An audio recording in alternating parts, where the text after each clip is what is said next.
1st of 2024, 5 p.m. And we'll begin by indicating who's here. Clark, go ahead. Clark Whoa. Clark Nelson. Karen Winder.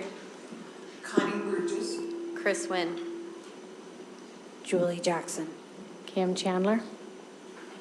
Todd Hauber. Rich Nunn. And Nicole McDermott. All right.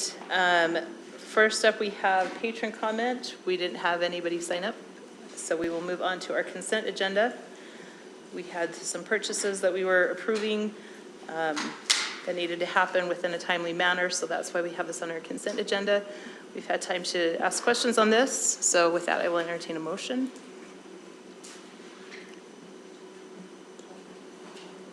Well, I think that there were, I need a motion, and then there will be discussion. I'd like to pause. I move that we approve. Yeah. I move that we approve the consent agenda. I'll second. All right, we have a motion and a second to approve the consent agenda. Is there any further discussion?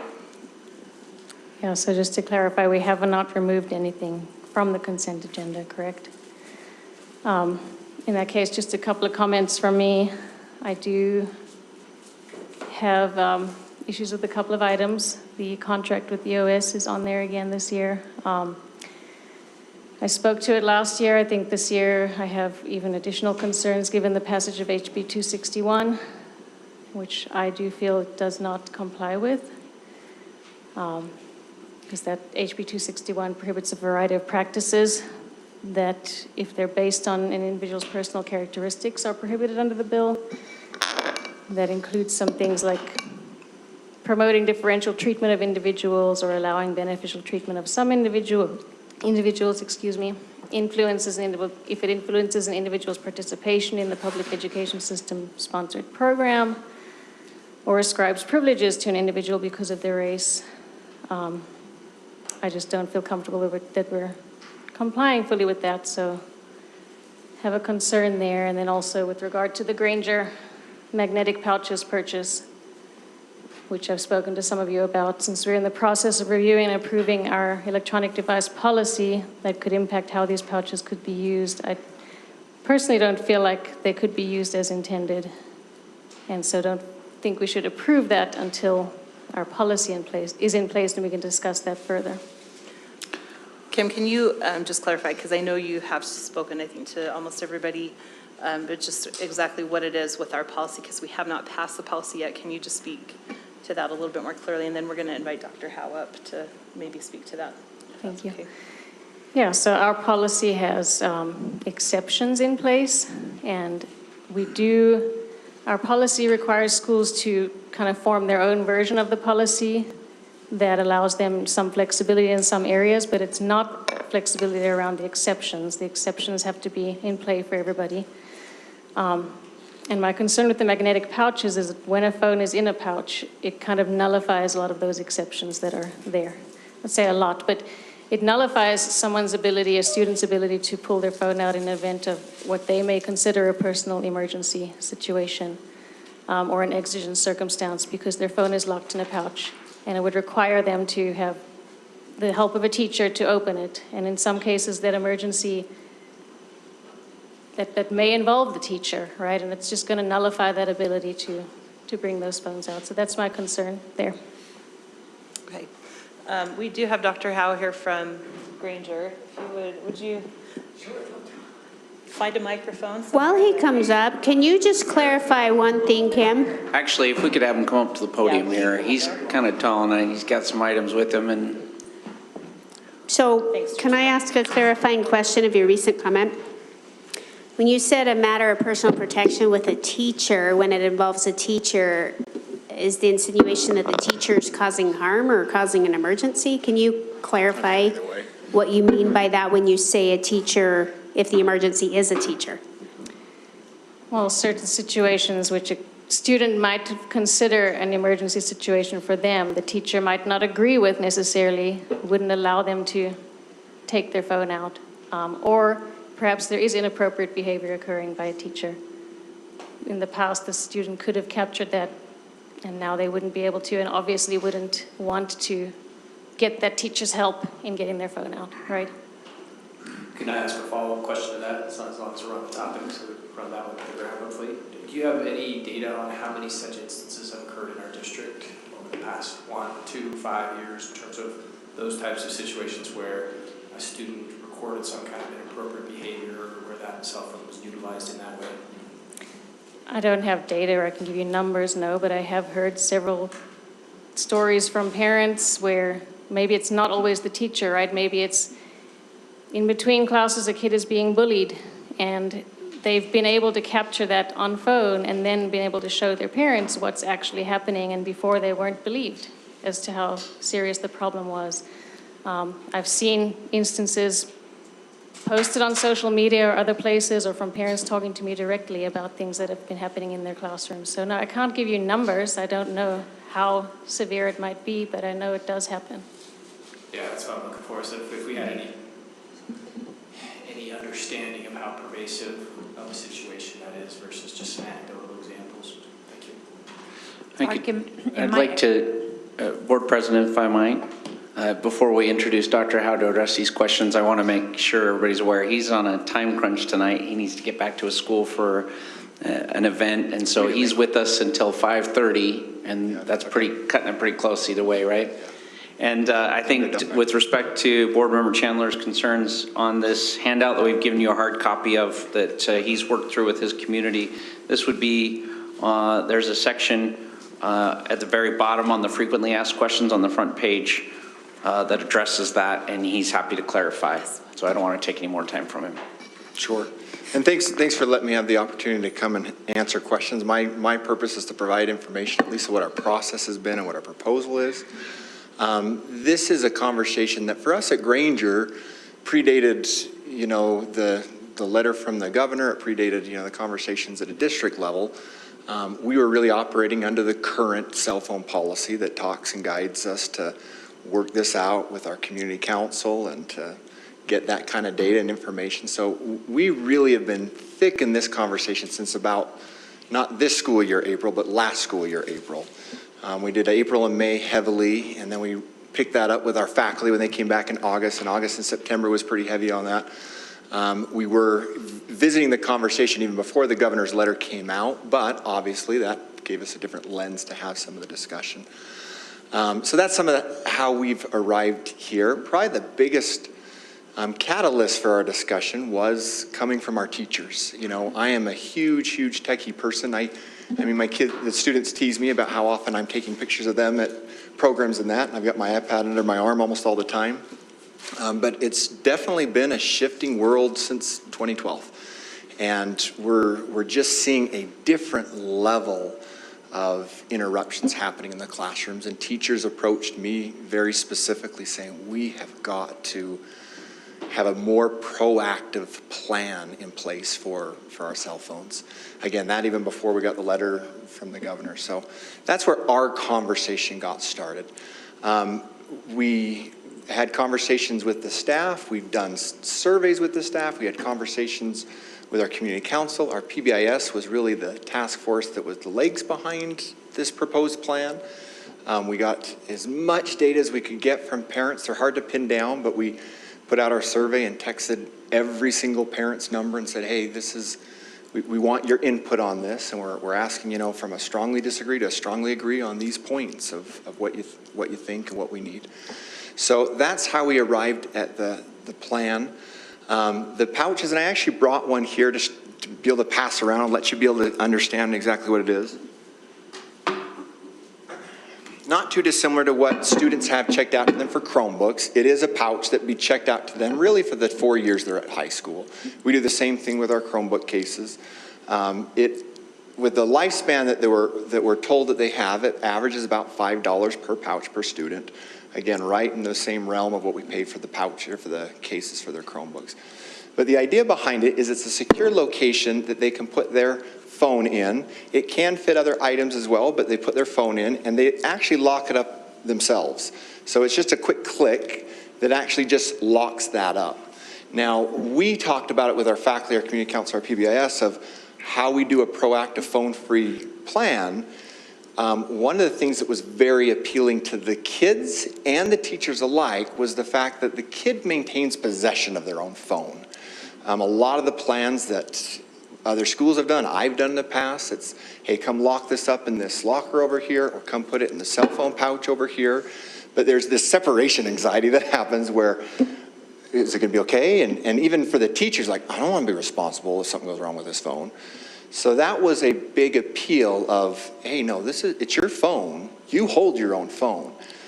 This is really a self-governance tool to say there are special times in our lives. You know, we go to the movie theater, and that's a special time where we put it away and we're focused on the movie.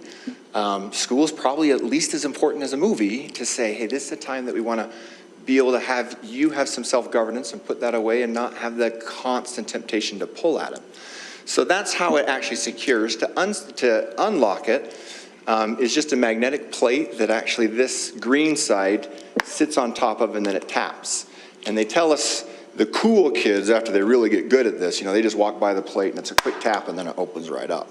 But that's if you're the Fonz and you can actually get the jukebox playing all on your own. Can I pass this around, John, and people? So in summary, just really quick for everybody's sake, the emergency consideration with respect to Board Member Chandler's concerns, we didn't know in our discussion last night in law and policy, we didn't know how fast these could be opened up in the event of an emergency. And if each teacher were to have one of these magnetic locks, it could be less than a minute that every student could have access to their cell phone. Is that fair to say? Yes, and the whole idea behind it is that they need to be able to be opened up quickly, but minus an emergency, there's a natural deterrent to even the subconscious, and I do it subconsciously often, is you just kind of pull it out and you're looking at it, and that becomes a distraction that hopefully the fact that it's just secured away means that temptation isn't quite there at the same level. But to Ben's point, you're talking seconds to get them open with the plates that we'd have available for each of our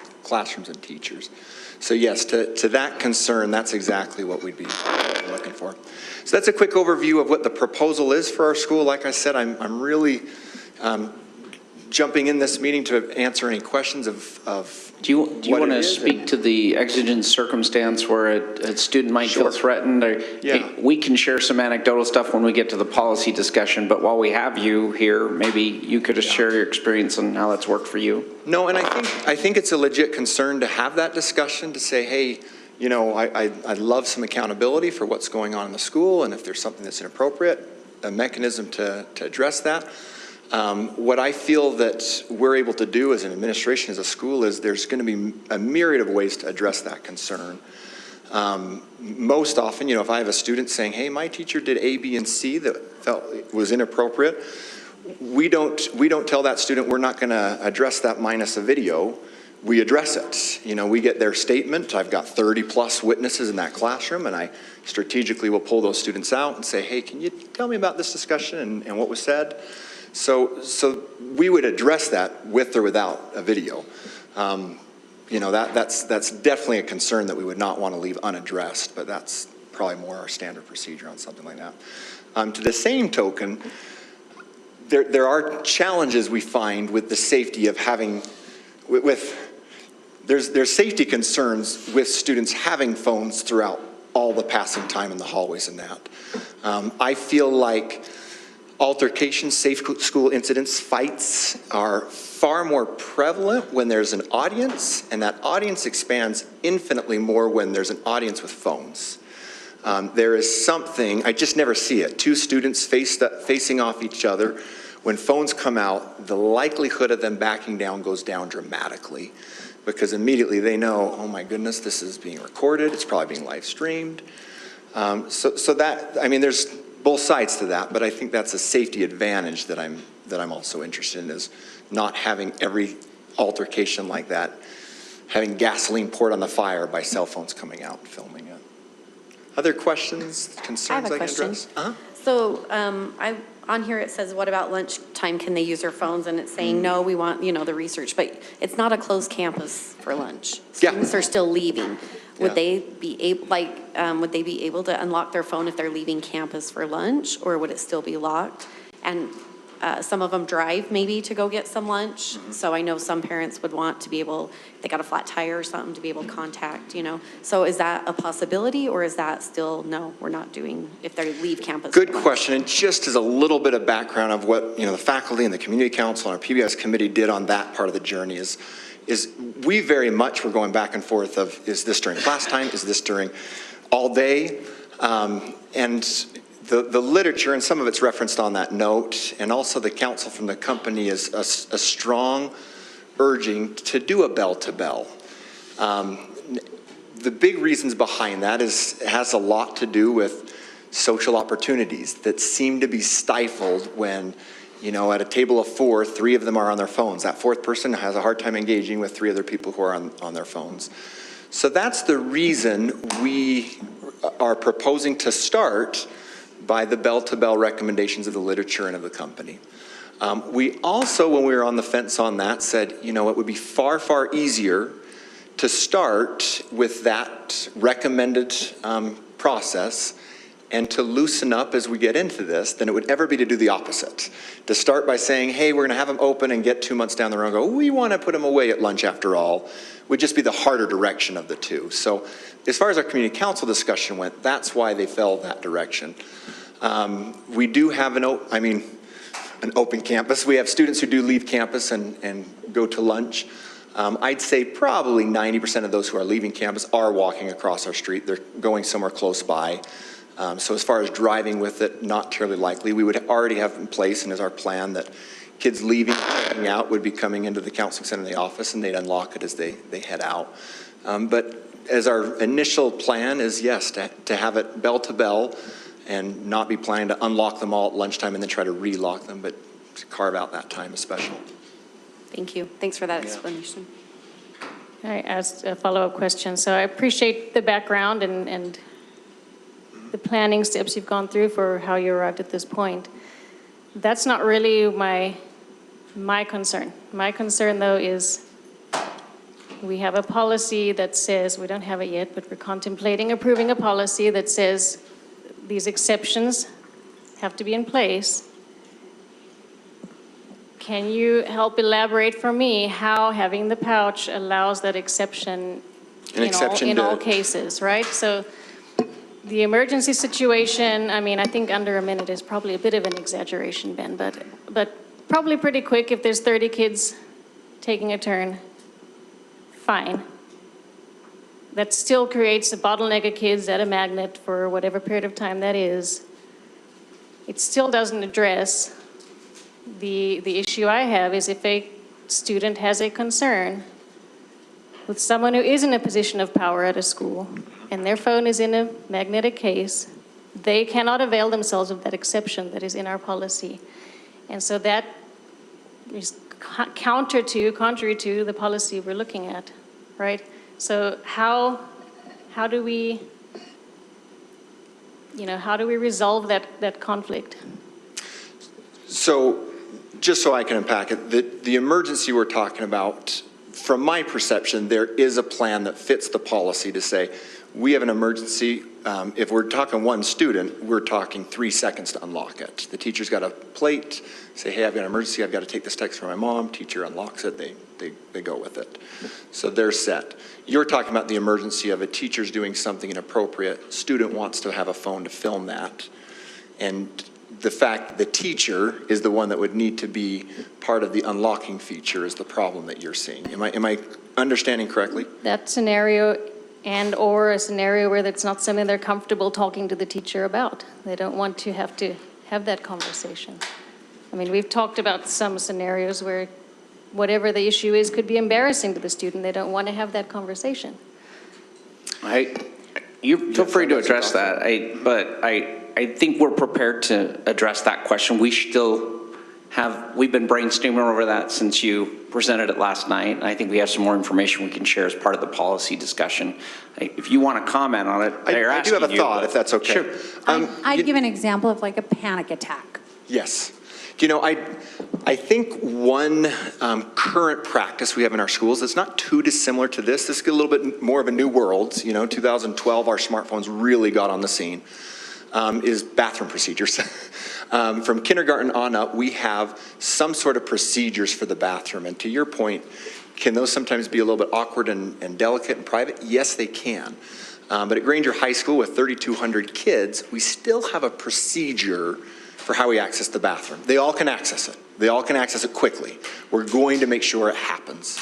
But if all 3,200 at once said, you know what, I don't want to be here, I'm just going to take off and head to the bathroom, it becomes a bottleneck, a problematic element. So there are already there's a culture around that not going into a lot of details, that students are able to share at least that far of, hey, I've got an emergency situation, teacher. Can I have a hall pass, and can I get access to the bathroom?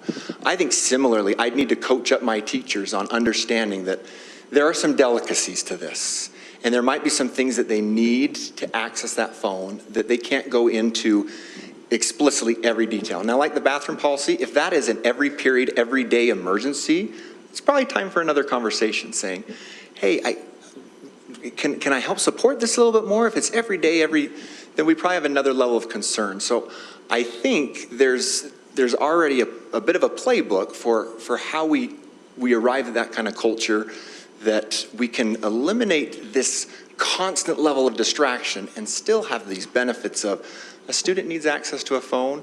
We're going to find a way that they get access to that phone. Parent needs access to their kids. We're going to be able to make sure that that's not stymied. Now, what we are stymieing, constant phones being out and TikTok videos being watched. And this, it is staggering to me, the level of distraction we have arrived at in our instructional settings. But I do get there's a balancing act, and I applaud that we're considering all those things. So Hey, those are my thoughts Tyler, on it. Yeah.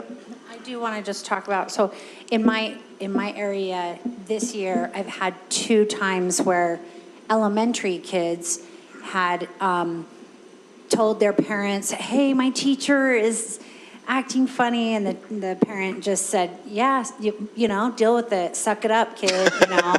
And then the kid videoed it, and then that teacher It was a different perspective. put through due process, and it was pretty serious, and I was really glad that that kid was able to recognize that that teacher needed help. So this is what Kim's scenario, and we don't like to think that that is something that we want to encourage students to do, right? But I sure was glad these students did it, because we weren't catching it, and it was impacting our kids. So what do you think about that? It might be different at different levels. I'm going to say for my high schoolers, if there's something of that nature, whether the phones are in pouches or not, someone's going to capture it, whether it's using the camera on their Chromebook and flipping that around and capturing it, or, you know, enough students coming to me and saying, hey, we got 3 or 4 reports on this. I feel very confident with my high schoolers that's going to be reported to me. I get that kind of report very regularly, with or without video to go along with it. I've also been in the junior high and the elementary settings.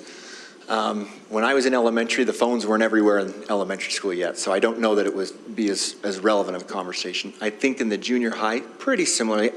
My comparison of my junior high to my high school experience is mostly we had the junior high kids keeping them away when we asked. It's just gone beyond the high school level and enforceability level. You know, there's those who are just not willing to comply with it. There's just thresholds that are hard to overcome at the high school level. But I still think that kind of concern is probably going to get captured one way or another. Chromebook cameras or the multiple witness statements. We did have one question that came up last night. How are you planning on, I guess, policing it, or how are you assuring that their kids are putting them in there and locking them every day? Good question. One thing that's nice is that this product's been used in hundreds and hundreds of schools, so we're not the first one to do it. So there is, as part of this, a lot of coaching and communication that goes out with it. We got the playbook of other schools that have done it. Most schools will have a check them in the morning thing. I had a principal email me from one of the schools, and I reached out, and he wasn't part of the company. I said, just tell us honestly what it's like. We had 2 or 3 principals like that. He says, yeah, it's our routine to start every day. It takes about 1.5 minutes. We walk around the class. It's awesome because it's our chance to say, hey, Nicole, how was your day? As they're checking each one of the the pouches. So that's the initial part of it. The unlocking is that these plates would be spread out and accessible for students, so there's not one single bottleneck, and people just start to know, hey, I go down this hallway and there's 4 different plates I'm gonna be able to use to unlock this at this part of the day, and they open up that way. The policing it part of it is, will we have people trying to bypass it? Absolutely. You know, and anything out there is going to. I know in our frequently asked question, I compare this to internet filters. They're there, they're help, they support us, but it's still a self-governance thing. You know, if someone's really determined to get around an internet filter, they usually do. I think I listed on there exercise routines too. If you want to get around your exercise routine, you will.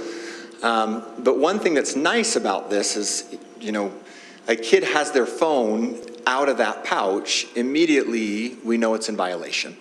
It's not the question of, well, I was just pulling out to check the time, or I'm just doing this with it. It's a little bit more of a black and white line to say, hey, if your phone is anywhere out while you're at school, that means it's in violation, and we go off the 1, 2, 3 steps that I know are being considered as part of our district policy, and we've been using similar steps at our school. So that would be the line. Even students, as they're aware of this, say, hey, I found online a magnet you can buy that opens it. It's like, great, I'll show you the YouTube link myself. The bottom line is it doesn't do you any good. If you open it or I open it, the real problem is, do you have your phone out of that pouch? Our hope is that we can spin this in a way to show the kids of, if you're having a cell phone here at school, here's a safe way to protect it during the day so you're not accessing it. If you have it out and you're accessing it, that's where the problem comes. Thank you, Dr. Howard. Dr. Knight? Yeah, thank you, Madam President. That is very nice. I'm going to move that. Or it's me, I'm not sure which. So, just for context, and we know, understand Dr. Howe needs to go. Thanks, Todd. Much better. It was you. I wanted to blame somebody. Now I know. It was off until just then. To the matter before us right now, we do have a cell phone policy that the board will look at and potentially approve on a first reading. It should be noted that whatever the board decides on in policy, the schools would work then to compliance of that policy. In this case, where there's a request to purchase the pouches for the purposes as stated, depending on how that policy is written, I still don't, in my mind, see where that expense is wasted for those pouches, and they would be put to use in ways that would be conducive or to meet the degree of the policy. So I know we'll be talking policy in just a moment. Appreciate Dr. Howe explaining the process of what they're going through at this time, recognizing that there's still a policy to be discussed. And but to this point, and again, I'm perseverating.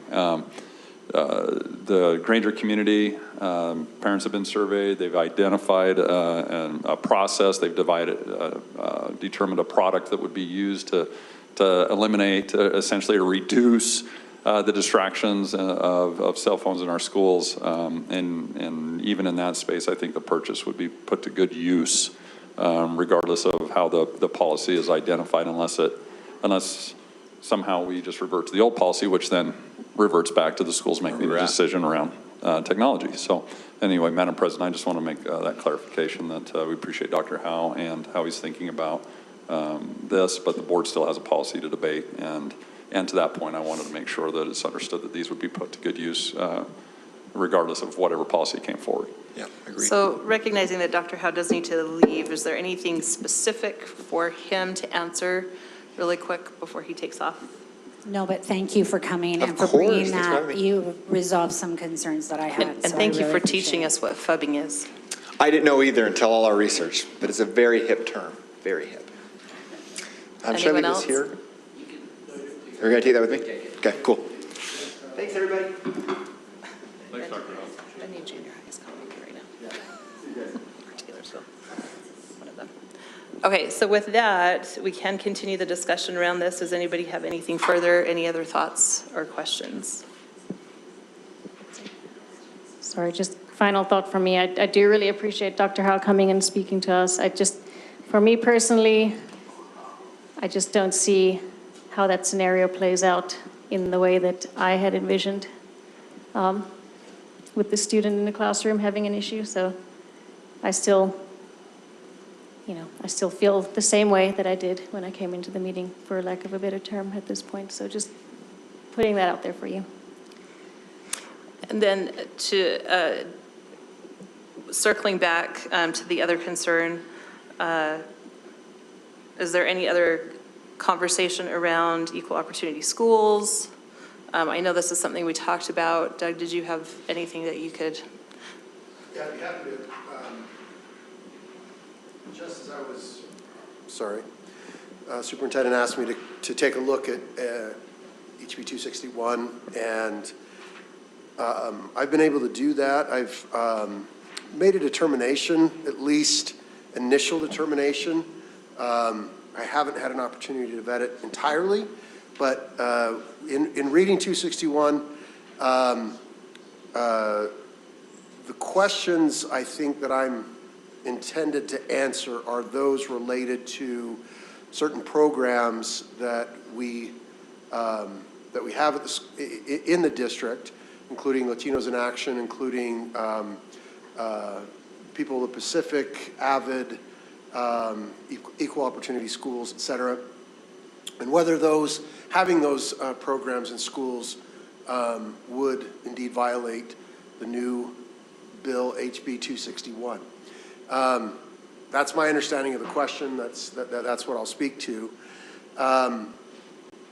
The short answer is I don't believe that per se those programs do violate HB 261, and I'll speak to why. The statute itself is written in such a way that it prohibits certain discriminatory activities. It prohibits certain discriminatory ideas that are identified. It prohibits the way programs are administered. However, it doesn't necessarily, well, it doesn't, I guess, at all, eliminate or prohibit the programs themselves. Only the activities that would be pursued by those programs. And so in Granite School District, where all students are allowed to take part in Latinos in Action, AVID, these other programs, there is no preclusion of any student based on their individualized characteristics. And such, the policy itself would not exclude a student based on those characteristics, and therefore would not violate the prohibitions of the statute. Now, that's maybe overly simplistic. The question is whether or not the nature of those programs, excuse me, the nature of those programs are such that you would be giving a benefit to some students over others. I think that question is foreclosed if all students are allowed to participate. I can make an analogy to that because, for example, if we have one kind of student club, for example, then all students have to be able to have an opportunity to have those clubs, and the same thing would be true here. If a student of a particular race or cultural background was allowed to join one of these organizations or engage in the programming that is provided, then as long as all students were allowed to do that, it wouldn't violate the statute. The other thing I wanted to mention is that I indeed did some background research on the legislative intent. In fact, I called the author of the bill and asked her specifically whether or not the bill was intended to preclude programs like those that I've identified. And she said absolutely not. She agreed that depending on what their activities were, depending on what their philosophy was and that sort of thing, it could violate, those programs could violate the statute. But their existence in and of itself was not a violation of the statute. She said as much in a legislative hearing. She said as much in front of JLC, and she said as much to me in a telephone conversation. So I feel very comfortable to say that the legislative intent was not to exclude these programs. Now, whether or not the programs themselves do violate the statute, that would depend on what the agreements are with those organizations. That would depend on what the content of their curricula is, and it would depend on the actual activities of the individuals who are administering those programs, the teachers and others who are administering those programs. It would be incumbent upon us, obviously, to go through our agreements. I've done that. I haven't done it maybe as in-depth as I'd like to, but I've done it. It doesn't seem that there's anything in our agreements that would violate the statute. With respect to the content of the curricula, I have not had an opportunity to go through that. That's going to take some time. And then the last thing is whether or not we are administering these programs in a way that doesn't violate the statute. That would be incumbent upon us to regulate that and to govern that as well. So I guess, Nicole, in short, or in summary, the programs themselves, it's my opinion that those programs do not violate the statute per se, but that we would have to make sure that the programs are being run in such a way that they don't violate the statute going forward if we're to maintain those programs. Does that make sense? Okay. Sorry, thank you for that, Doug. I really appreciate it. I just, quick little add, my contention has never been about the existence of the programs. It's about what they are doing, right? That is my concern. With EOS, you know, what their whole goal and their whole mission is based on this idea of privilege from one race versus another. And, you know, even, you know, our agenda, the intent of having this contract is closing the race and income participation gaps. That's clear to me. We have a purpose, even on our side, that, you know, is along those lines. Also, I owe a couple of you a video that I promised I would share. I haven't gotten to it yet, but I've seen a training from one of our high schools that, to me, showed the way we're implementing it and training on it and discussing it is along those lines. And so I still have those concerns. I do appreciate your research and hope we can get more detail on those other programs, but I do definitely still have concerns with the OS. And yeah, so I'll leave it at that. Thank you. Okay. All right, so we've had a motion and a second to approve the consent agenda with no further discussion. I actually did have further discussion. Okay. I just wanted to say that I was really concerned on that cell phone purchase about that emergency piece. And I really think that it works if teachers do have the attitude that when a student comes up to them and says, hey, I'm having an emergency, if our teachers agree to believe in pure intent and in good intent, then I think it works. And then when there's kind of something that's going on over and over and over, then they say, okay, there's something going on here, we need to address it. I think that approach works, and it resolves my concerns about the emergency, and I just wanted to verbalize that. Thanks, Julie. And, there's already been a motion, so I'll need. Okay.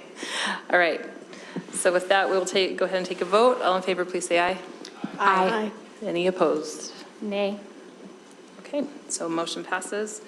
We are going to, South Salt Lake did not get back to us with the finalized copy, and so without objection, we are going to move on to our first reading for electronic devices and acceptable use of technology. Board members have had this. I also requested that the memo that goes along with us be vetted through all the board members as well. So at this time, are there any questions or thoughts on what we have before us in our policy? Just quick question, Doug, just on a couple of items I mentioned yesterday for cleanup. Yes, Do we want to mention those? Are they, I don't know if they're in the agenda that people are looking at. right. So I sent, oh, go ahead. I was just gonna, he's gonna send me that version, and I'll get it So posted up here. I mean, literally a couple hours ago, right? Joe put together the minutes from last night's meeting, and I sent you a version that had that cleanup. I'm actually worried that it wasn't received. Was that received by Law and Policy? Nicole, Julie, Kim, that should have been sent Yeah, I at, see it at 3:51. yes, 3:50 is when I sent it. Thank you. So in that, and Ben, you are on that email, 3:51.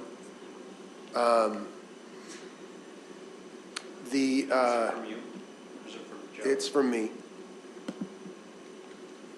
It's entitled Minutes and Policies from Study Session 521. So I did make those changes. However, I wanted to mention, Kim, one thing, just in the interest of full disclosure.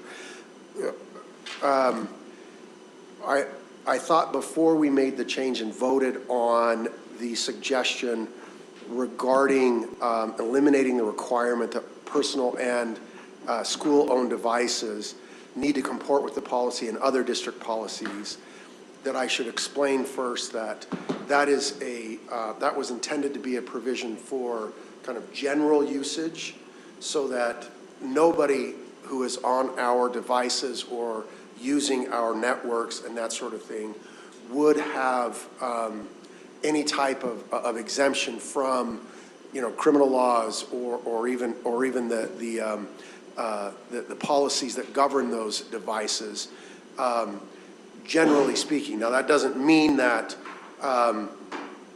you can't use your phone during a football game, because that's not part of the policy. Does that make sense? The idea behind that provision would be that you cannot engage in threatening or bullying behavior, because that would be a violation of the policy on our school campus. So while I can remove that provision if you feel strongly about it and the board wants me to remove it, I left it so that I could provide that additional explanation. And I don't think my concern was with the whole provision, was just with that district-sponsored event piece, because I thought we had talked about taking that out of other places. And the way that it's written now, to me, like, it applies to anybody and everybody, right? So any parent comes to a football game, are they acknowledging just by being there that they're, following these policies? Do they even know what the policies are? Like, that's part of my concern with that. Right, and that makes sense, and likely they do not. However, that doesn't mean that we cannot still enforce policies based on the use of, so for example, the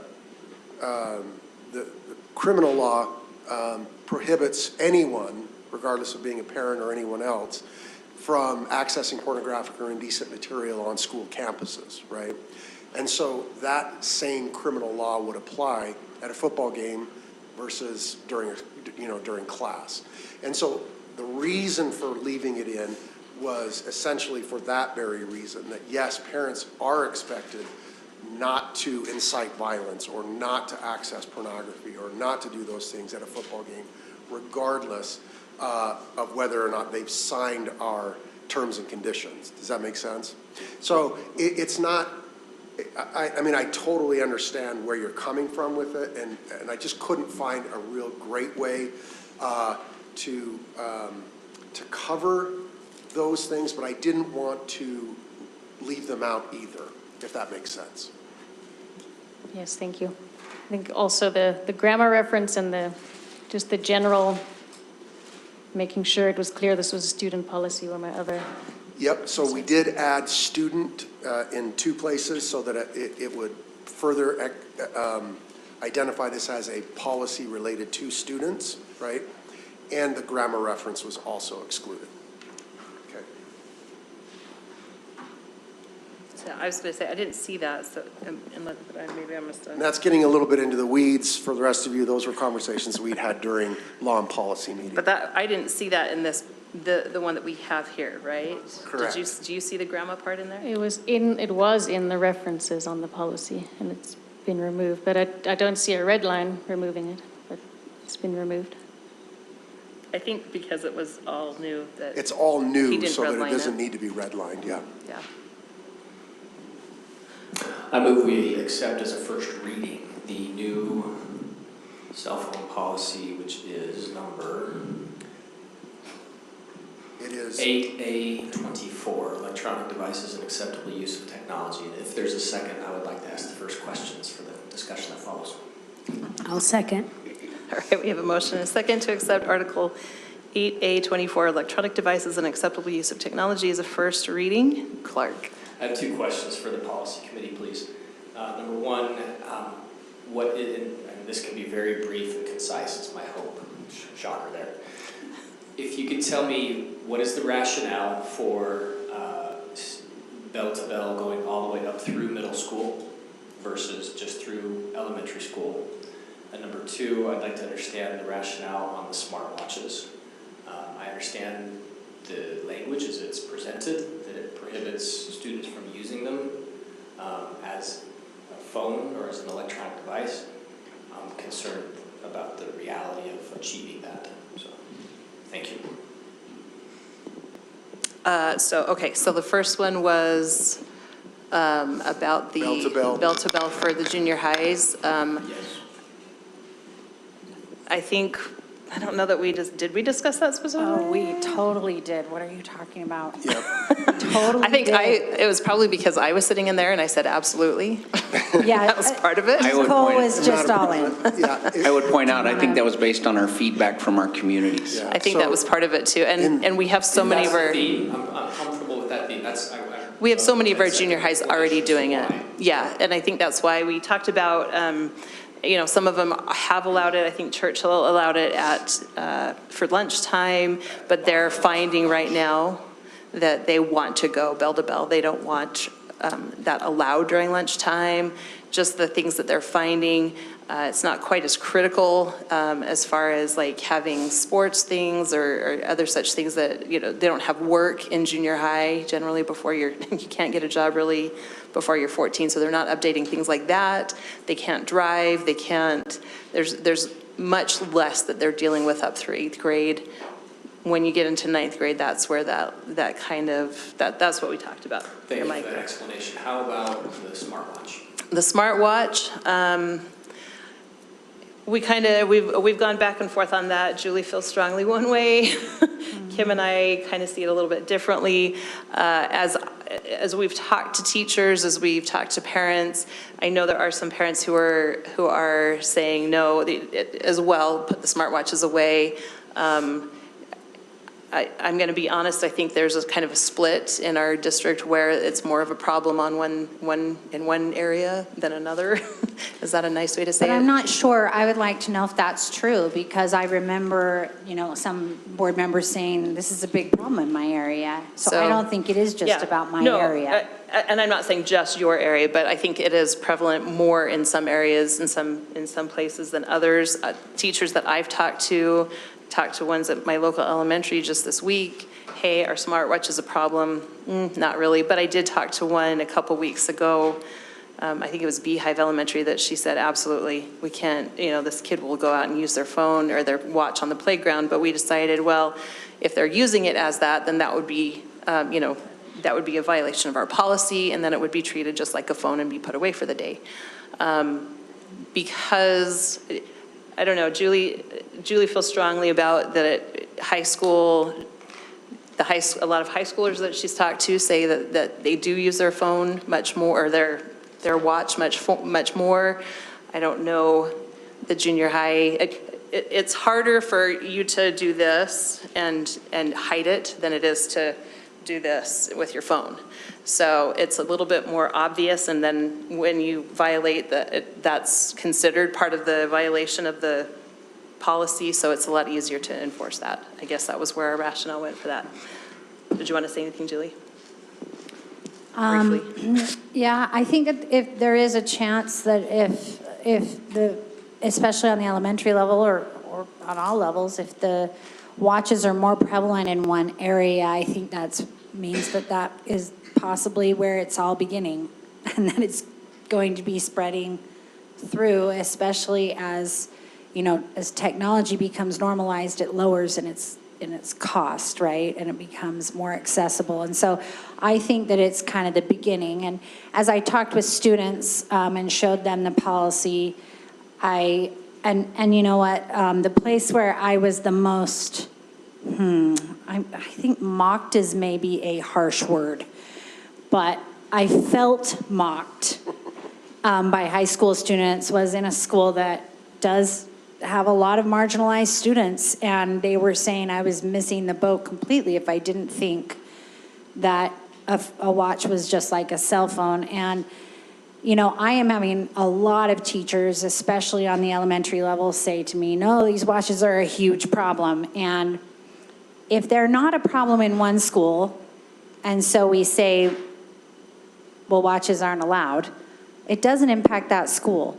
But it does impact the school where watches are problematic, and I want to support all the teachers. I mean, I feel like the impetus for this policy in general is to support teachers. For me, that is my motivator here.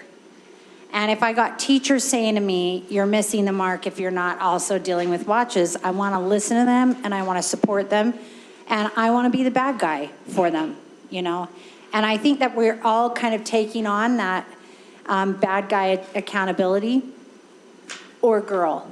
Not all bad people are guys. They're girls too. Just, keeping my, I care about that stuff. Anyway, so I really feel like we need to treat them the same. And I would like to, I can't remember now where it is in the policy, Doug, where we'd have to adjust that. Because, well, right there, that says what an electronic device is, but later in the policy, I think it's under C. It's under 6A, Ben. Where we talk about. Sorry, it's in the It's in memo.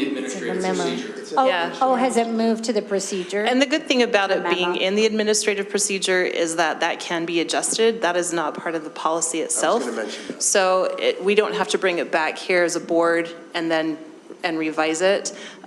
It also does, I just want to remind you that we do allow, we say this is our minimum. It is incumbent on schools to create their own policy around this. If they would like to, if they're having a problem, they can say no watches. And that would be treated the same way. So it does leave a Yes, little but bit it's- of room. It's not treated the same way, because now they can't say, I'm sorry, those mean board members. They have to say, yes, I am the mean person. But we can go back and change So- that in the procedure. We could. Currently, that's an exception, and the exceptions apply, right? The exceptions have to be implemented. So they couldn't just say no watches because it's under an exception right now. Does that make sense? But just to be clear, so what Julie's saying is the watches are allowed unless and until they have a violation, right? Which I feel, and I think Nicole felt like that was good enough. What Julie's saying is you feel like you don't want them to be allowed until that point. You want them put away, not on their wrist from the beginning. So I just wanted to be clear that that's what you're No, you're I asking would for. disagree with that. To me, what this is saying is, with a cell phone, if I'm a teacher and I see your cell phone, you're in violation. If I see your watch, now I have to decide if you were checking a text or checking the time in order to know if you were in violation. And I would like that to be a little more clear-cut for a teacher, and, encourage that child to look at the clock on the wall, so that now I have the liberty to say, oh, I saw your watch, you're in violation. Does that make sense? So, Julie, I just want to, I think what you're saying is you're trying to be proactive with the watches so that we're not creating the scenario where teachers are going to have to guess and be like, oh, I think you're in violation of this policy now. Instead of, and the student saying, no, I'm just checking the time. And saying, but they're really checking texts. Because it's not like, for example, in Tyler Howe's case, say that I'm a student and every single day I say, I'm having an emergency, well, then you deal with that, right? But if every single day I say I'm checking the time, well, that's realistic. So you really don't have any, it has no teeth behind it, and that student continues to use the watch every day, all through your class. It's tricky. Can I just, I agree, I'm sorry to interrupt. I No, just that's wanna fine. get in on the record, I agree, I think we're shooting ourselves in the foot before we even get to the starting line here. And I think we're setting up our teachers to be in a really difficult position. And I see no difference between the devices, personally speaking. That's my very 30,000-foot view of the technology. I know there can be differing nuances. I appreciate that. But I think we're shooting ourselves in the foot. And I tend to agree with that too, because in one way, I think that will, I know kids that will be like, well, Mom, get me the watch, you know, because I can check that during the day. And I'm wondering if it puts it in more pressure on some of our parents, just like cell phones did in the beginning, where kids wanted more you know, my elementary kid came home and wanted a cell phone. I'm like, what for? You see these same friends during the day. And, but if he came to me and said, hey, I want one of these watches, because then, you know, that's to me, in my eyes, similar to the cell phone. Like they want the cell phone because then they can have that contact right there.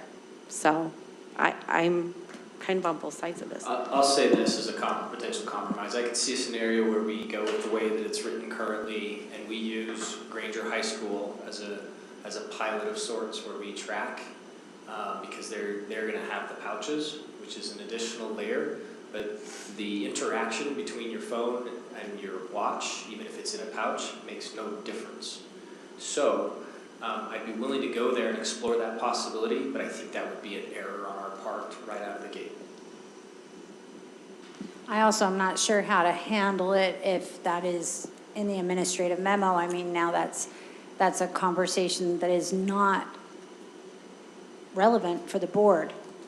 Right now, that's a conversation for the executive leadership team if it's going to be in the administrative memo. And I guess two questions that come of that. Okay, does that need to be a board decision? Do we want it in the memo? Or do we want to have the admin determine that and say, you know, we need to lean on the is this a moment where we say we need to listen to our people and be representative, or is this a moment where we say we need expertise to make the decision? Because I think we have different roles, so which role needs to take action on that issue? Karen had a comment, and then Kim, did you have a comment? I'm not going to answer that question quite yet, because my comment was before you asked the question. So let me just clarify that. Yeah, I have equal concerns with having watches on the arms, because let's be real, let's take Granger High. If students realize they can wear a smartwatch,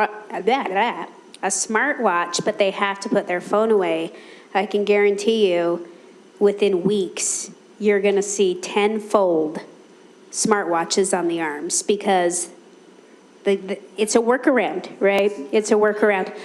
And so I think in talking to Dr. Howe, this was weeks ago, and I was just getting his thoughts on the cell phone policy, and I sat in those community council meetings at Granger where we're talking.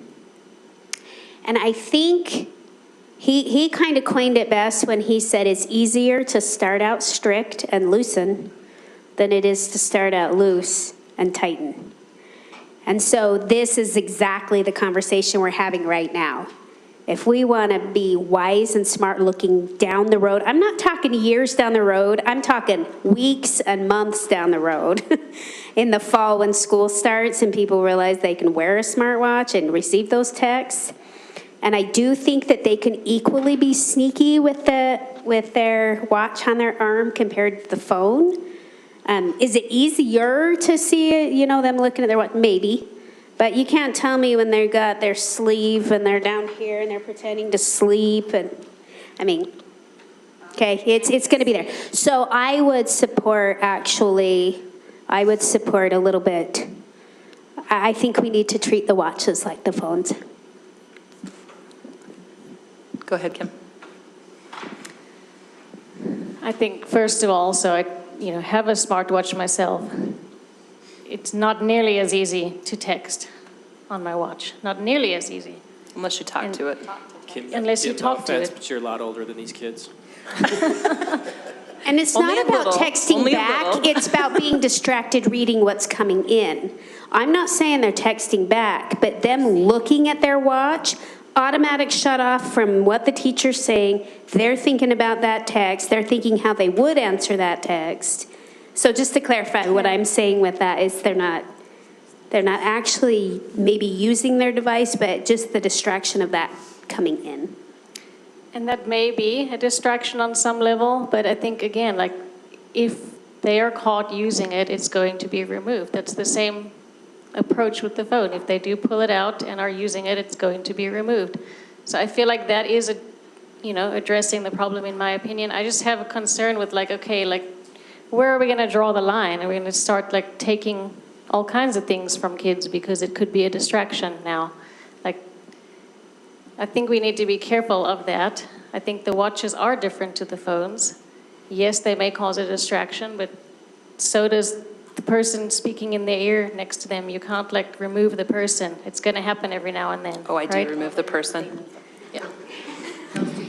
Ishmael sits in the But it front. isn't the You move same. them to different spots. It's not like you I'm can just take kidding. them out of the classroom, right? Right. It's going to happen. Distractions of various kinds are just part of life. I also think there's something to be said for, look, kids do need to learn how to manage themselves. Taking everything away so they have no choice is a little bit of overreach from my perspective. I don't feel like we need to do that. I think our policy, again, has a path. If they are using them, they will be removed. Can they be sneaky about it? Yes. But as we talked about it, they can be sneaky about the phones too. They can bring a burner phone to stick in the pocket. They can have an extra one that we don't know about. There's all kinds of ways to get around things. I just don't see why we need to start taking watches off of arms. I mean, And they someday- really could be using their watch for their time, and we're saying, well, because you might not be, now you're not allowed to wear it. Someday you need to ask Doug about that. But it doesn't say, our policy Instagram, doesn't say or that no, if you're using them, Snapchat. they'll be removed. Because you It's can a use them violation. and not use them, and not have them removed. The question is, how do I know when to remove it? And it puts for me, it puts our teachers in a very precarious situation without giving much benefit back to the kid. And if our goal is to make sure our kids are learning and creating this entire policy, I think that your argument that we need to teach our kids how to moderate ourselves, I think that's what I always hoped we could just do, right? I don't like that I have to make this policy at all. Not even a little bit. It is ideologically contrary to what I want to believe about the world to make this policy. But I think if we're going to make it, we need to make it work. That's where I'm at on this. I think this is an area where it creates a loophole that is so tricky. And it's not like our kids don't get to learn to moderate themselves, because they still have that watch the rest of the day where they have to learn those moderation skills. And I also do think that there's an age appropriateness to all of this. They can still use, at high school, they can still use that watch between classes and at lunch, right, with their phones. Junior high and elementary, they can. And I feel like that's age appropriate. And we have data that shows that works with traditional child development. So I'm not too concerned about that part of it, because we're not removing it entirely from those kids who are capable of learning to regulate themselves. Which is to one of your points, that if they were using it and were caught using it, it would be a violation, right? So the same violation. No, if I as a cell looked at phone. it to look at the time, it's not removed. And if I looked at it to look at a text and told my teacher that I was looking at the time, it's not removed. That's my problem. I just want to point out for the record that I did send you all a couple of texts from my watch in my lap during this meeting. Which I saw. Which you saw.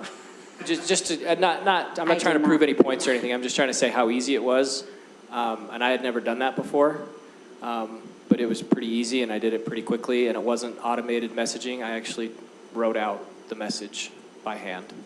And the watch is still in my fingers and nobody knows differently, right? So I'm not trying to pick at it. I'm just trying to say how easy it is and how much it is just like having a phone in my hand right now, as I view it. And I think the point we're trying to make with this policy is we're trying to remove the distraction, the actual distraction from learning, right?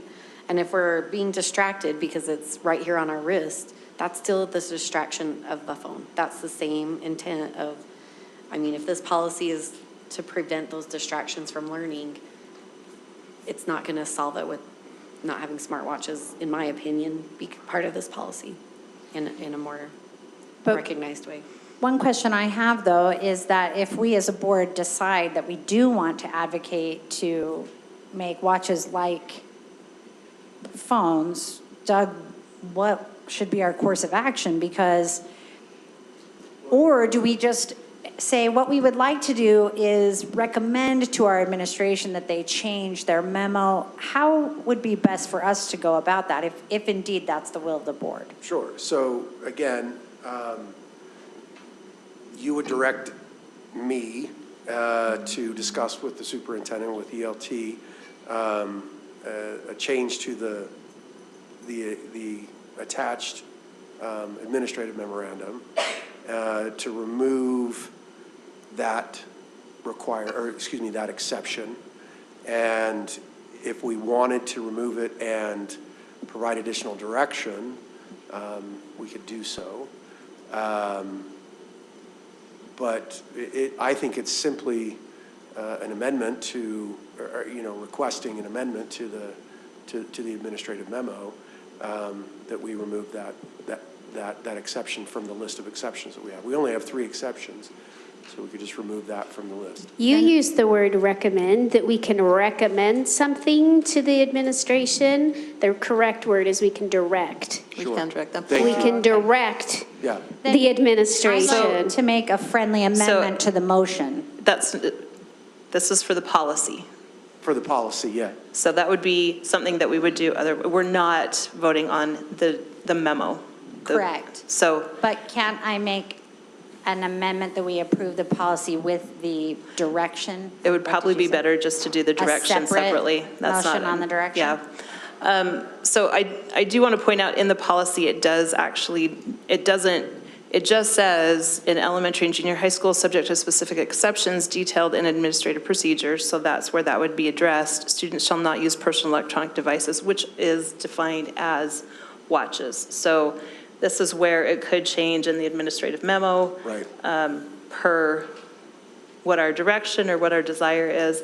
I guess for me, and I will support whatever is decided by the board. I guess from personal experience, I don't view, like, I can tell when a kid is just going, oh, what time is it? Versus, oh, I have a message. They're not gonna, most kids aren't that, I don't want to say that smart. Most kids are not going to take that off and do that, and it still looks like, okay, I can tell they have a cell phone or they're doing something because, yeah. I don't know if all teachers would agree with that, but it's not as hard to figure out as dealing with it, having dealt with it in my own classroom, it's not quite as hard. But again, if you all feel strongly about that, I realize high school is a different beast. Could I just point out that there's a couple comments that passed before this, I was going to make this comment, but the feedback we did get was a concern over that balance between allowing, these smartwatches are more than just a tool for texting. They are, especially for our younger kids, it is a lone safety net for some of our parents to want to be able to track their kids, especially an elementary kid. That's where we're seeing the primary use of that device and its intent. Can it be a distraction? Absolutely. I think we found a good balance here that could be altered in the future and become more restrictive based on the memo procedure. But based on the feedback, that's why we landed here in the first place. And I know as a mom, I told my kid, do not take that off your wrist because if you lose it, you're going to be in trouble. So when we then tell them to take it off their wrist and they lose it, you know, that frustrates a parent. So I guess that's where I'm like, can we have a balance here and allow for some leeway, but if it becomes a problem, then we can. So that's. I prefer to restrict it and then pull back if we need to. Concur on that, Julie, thank you. And I also, and I don't mean to be flippant in this way, but if it is truly a tracking issue that parents are concerned about, that watch can go on an ankle. It can have all vibrations turned off.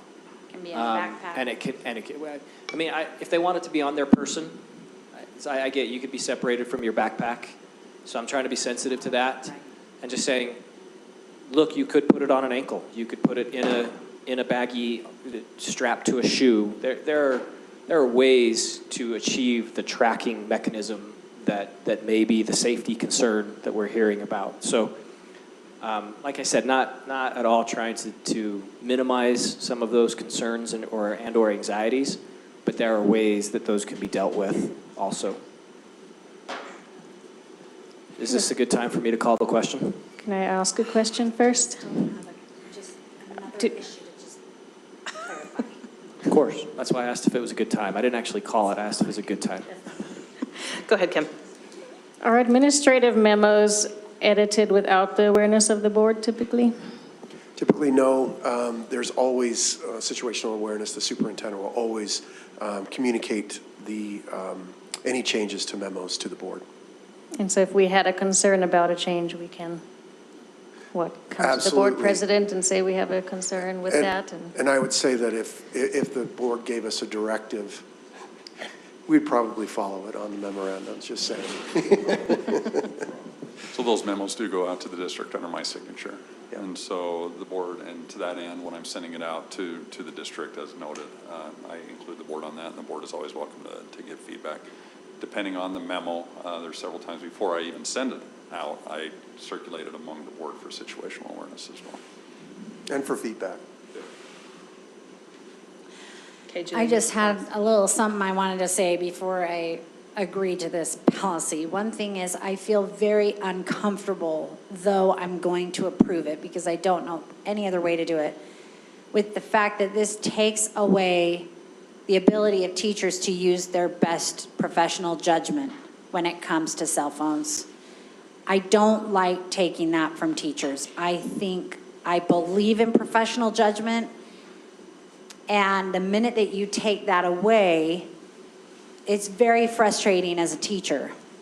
But I think this has to be something that we are consistent on, and it cannot be left to that. And so this policy does not allow teachers to use it for instructional purposes or non-instructional purposes. It doesn't allow a teacher to say, you now get a 5-minute brain break. Get out your phones if you'd like. That teacher would be disciplined according to this policy, right, for not following procedure. And so I just want to make sure to point that out because I think that's a really big move on our part because I think generally speaking, we're a board who really does appreciate professional judgment. And it is being sacrificed here in honor of supporting teachers. I would push back a little bit on that, Julie. As far as the elementary and junior high, you're right, but the senior high, it does say it needs to be put away during instructional time, and that might be defined differently in different schools' policies. So you're saying that during the hour of my class, I can still determine that the instructional time has now ended and... Unless we clean that up as a board, or unless we want to change that in the policy, that is what it states right now. So I think that does per the school. Now, I will speak specifically to my personal experience when you have one teacher who allows it for this, but another teacher that doesn't, it mixes up the kids. And that's very frustrating to a child, it's very frustrating to a teacher that, okay, that's not allowed in my classroom. Well, how come it's allowed in everybody else's classroom, which is why we want it to be consistent. But Which is exactly why I'm saying I will support this, because I think that that's necessary in this case. because I think right now, it's left to my professional judgment, but my professional judgment is that it shouldn't be in my classroom at all, but so-and-so's professional judgment is completely different, which is frustrating to me. So, Yeah.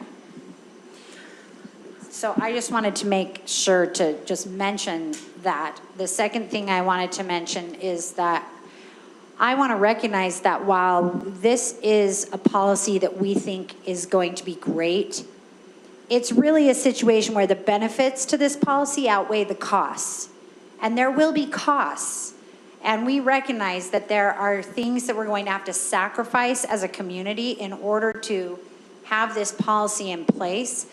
We do not, I don't act like everything about this is peachy keen.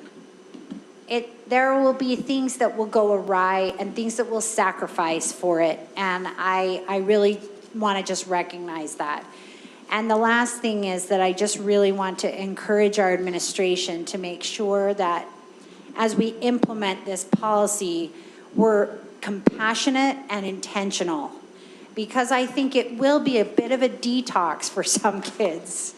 And I would really like it if our administrations and our teachers could be intentional about how to do that, if they could do so with compassion, if they could have strategy in place, if we can also train our parents, if we could do a little marketing of why we did this with, some good things that explain why we've made this choice so that our parents understand why we've made this choice.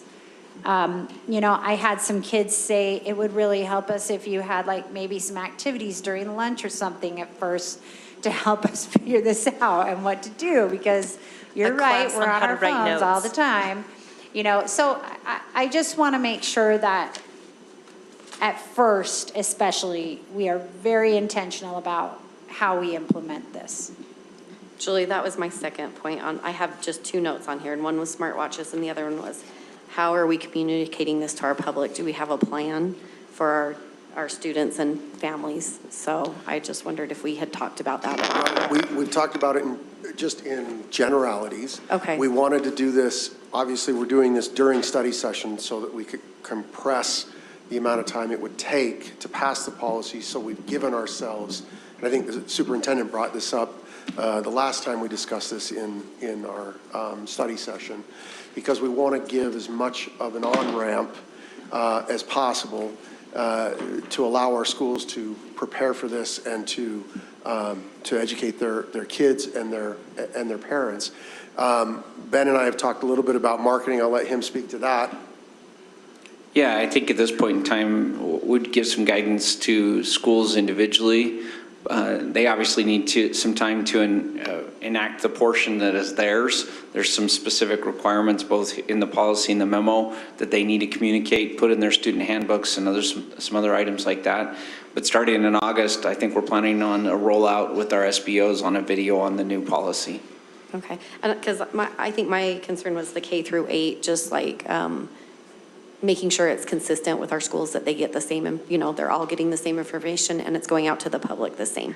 Because I think sometimes that happens in communities where you have 2 junior highs and maybe the messaging got to one junior high and not the other or something like that. So just maybe, some district. Yeah, we'll have some consistent resources that schools can pull from to share with their individual classes. If I'm in a 3rd grade class, there's an age-appropriate message about how the policy is and how it works and functions. Okay. Thanks. okay, so we've had a motion and a second to approve Article 8A24, electronic devices and acceptable use of technology, as a first reading. With no further discussion, all in favor, please say aye. Aye. Aye. Any opposed? All right, motion passes. Can I suggest that we take a 5-minute saunter break and reconvene Well, first, once? can I move to I don't think- direct the administration to? Does it need to be a motion? It doesn't. I thought I had to move. It doesn't need to be, it doesn't need to be. Well, I'm concerned, is It that doesn't a need to be a majority of the motion. people who want to But direct that to? it feels the- like, with the exception of Kim and I, it feels like everybody else does feel strongly about that, Okay. that it should be, that watches should be taken out. Okay, I just wasn't sure where we were at. So with that, And we'll work with board leadership, obviously. So if you, need to make any additional things known, work with board leadership, and they'll work with ELT.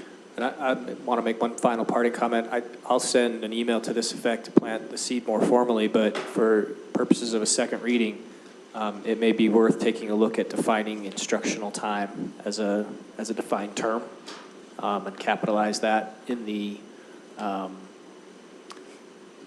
policy so that instructional time is defined from opening bell to ending bell of that. and that's a great question, and I don't know if, and that's a good, let's define it either in the policy or give the direction that needs to be defined in the memo, one way or the other.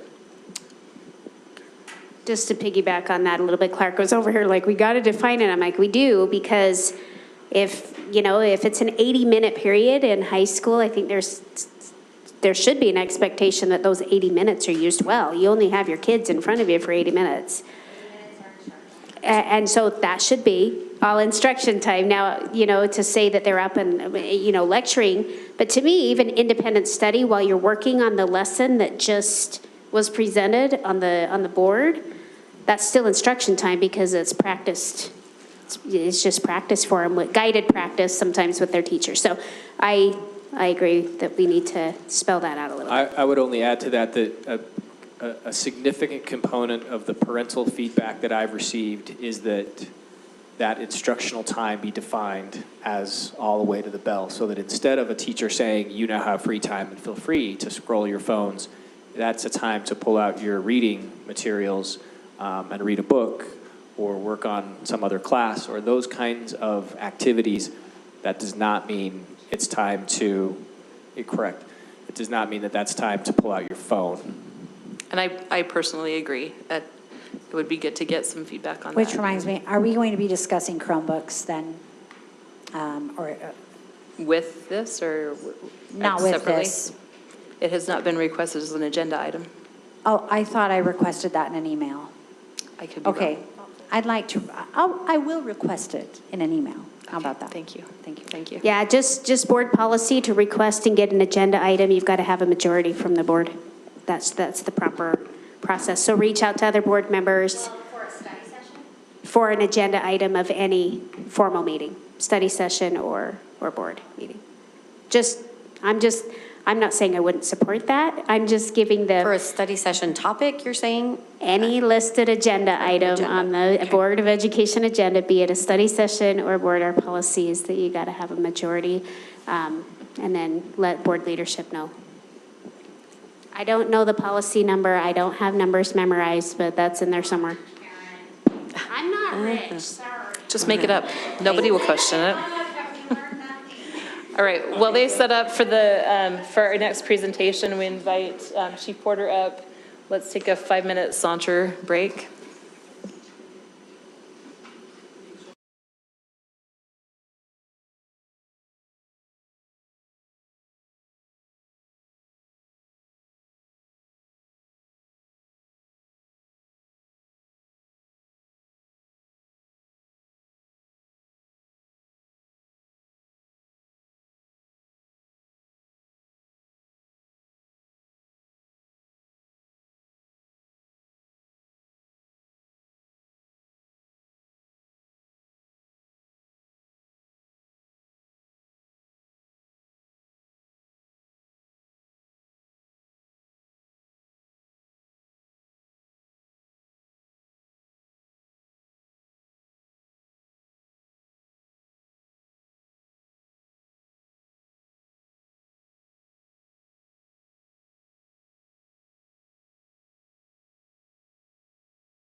our safety, what do we call you guys?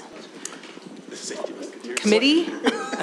Safety experts here, I guess, if you will. Sure. Or safety experts to kind of go over some school safety requirements as we talk about the new passage of HB 84 and thoughts on how we're going to approach this, and maybe give us also some basic background. So I'm going to turn the time over. Do we turn it over to you? Yeah, let me just start out with, kind of an introduction here. HB 84 is the state's first, what I would call significant foray into legislation on unifying school safety measures. And so up until this point, we had a lot of best practice theories that districts would work towards as a group or independently, speaking to each other and trying to figure out how to get our arms around school safety. This year, the state put forth a rather large, comprehensive bill and series of requirements for each district to implement. A lot of this is based upon research that a subcommittee conducted over a year or two, probably closer to 2 solid years worth of investigation. And a lot of the material has been pulled, if not word for word, but philosophically from Florida. And so Florida's been working on this implementation for, I'd say, about three years. So they've had some time with some of the theories here. And what we thought we would do is spend some time with you just to give you some of the overview. There are plenty of intricacies here that we're not going to cover. They're not necessarily relevant to how the board needs to think about this. It's more for some of the technicians. But we wanted to hit some of the high points, some of them dealing with physical changes that we need to make, some of them dealing with practices that we need to change or come into alignment with, and then a lot of them are big staffing concerns and questions. So we'll start, I think, simple, and then we will work towards the complex. That's kind of how we phase this in. The first item is a physical change using ballistic films on all of our windows on the first floor, all exterior windows. Ballpark, we feel like we can start to see vendors coming in about $25 a square foot for this material and its application. We do know that we will have some challenges in some of our older buildings whose windows are on thin frames or comprised of small panes of glass that are held in by a window glazing compound, and the ballistics material won't work here just because the kind of clay material that is the glazing it just won't work with it. And there's also no place for the energy of the bullet to transfer into the window frame. So we think if we go to implementation on this, we'll have to do a lot of window replacement. Think of those older 1950s, 1960s buildings that we have. It may not be uncommon for us to have to encounter a complete window change for any efficacy of the ballistic film. The next is dealing with our security cameras. We do have quality cameras deployed. We do have a quality video management system, and the requirement that the camera systems be accessible by local law enforcement agencies to be viewed and to be served out. We're already in compliance there. So a lot of wins on a lot of our security system side. The next is a double cylinder key lock. It's very basic, but it's very important. This allows you to use a key on the outside from the hallway or from the inside to lock it so you don't have to go out into the hallway. We have started at this work long ago. We've been deploying this for about 4 years now. And then we applied for a grant. Thank you, Roger, for tons of hard work. For a grant last year, HB 61, and we were able to fund enough to get all of our locks changed. So we'll continue this deployment over the next 6 months. So we have, some 5,000 classrooms in the district, and so it takes us a little bit of time, but we're going to get through it. So you're saying in the next 6 months, we will be compliant there? We're going to try real hard. And we've been using and will continue to use grant money to fund that? We have historically used capital money. We received grant money and bought our first set of schools 2 months ago with the grant money, and we'll continue to do that. Okay, thanks. Yes. Time and availability of materials will, to a degree, determine how successful we are between now and December, as the competition now starts to get double key locks in the state of Utah. Okay. Fencing. It's a requirement for all play areas to be fenced. It's interpreted that this is playgrounds, play fields, et cetera. And so we've started to design fencing concepts for all of our schools. Some of it gets very complex when you have vehicle access that has to get in to serve the school from the parking lot. We like to say we're going to fence our backyards. That's where the primary location of our play spaces are located. But sometimes, Cottonwood Elementary is a great example, that to successfully fence, you have to have vehicle access, your Meadow Gold deliveries, your food deliveries, just general things to keep the school going. And so it gets complicated when we're getting vehicle access and we have to automate those gates. Because I'm pretty certain that at 4 o'clock in the morning, the Meadow Gold guy, I'm not going to guarantee he's going to lock that gate behind him. But if it shuts automatically, we get that. So we're looking to get some of those going. This is a capital intensive type of operation as we get this going. The next is a wearable panic alarm system. And so you'll often see these. Roger has a great example up here. It's wearable on a neck lanyard. It has a call option that goes to the main office and one that goes directly to emergency responders. We're researching these out right now, roughly half a dozen providers of systems. We also need to confirm that our granted dispatch would meet the requirements of HB 84. The state security czar has been a little unwilling to immediately say yes. He just basically wants attorneys to guarantee that. I think we're favorable to that because as a school district monitoring those calls, we start to probably respond better, to know who to call to verify or to get details. You never know, is this a medical emergency and somebody called you, or if it's a security emergency? And so we feel like our dispatch center is better positioned than most to help us make sure that we send the right kind of response at the right time. Can I ask a question about that, Dawn? Yes, ma'am. So the little, the microphones that teachers have, they have the ability, most of the systems, I think, have the ability to have a call, an emergency call button on it. Is it required that it has to also be able to go directly to emergency responders? Is that part of the law, or Absolutely, it's part of the law. Is that okay? And so the challenge that we have on the audio enhancement EPIC system, so it's only the EPIC system that can do this. And we believe we can have them rewrite the programming to attain the right calls, right? So for example, many of these panic alarms, you hit the button 3 times, you're going to go to the main office. You hit the button 8 times, you're off and running to emergency services. The challenge that we have is the desire to not have multiple types of systems doing multiple types of calls. It's best practice to have one system that everybody's trained on, that they know, and that the system is tuned to do that. So while we can work with some of the EPIC systems, and by the way, that's the minority of our schools that are equipped with EPIC, we probably will recommend at the end of the day an independent wearable panic alarm system. That's kind of best thinking right now. So you'll see some research coming, we'll be doing some investigations, some maybe pilot projects just to find out what system's going to work best.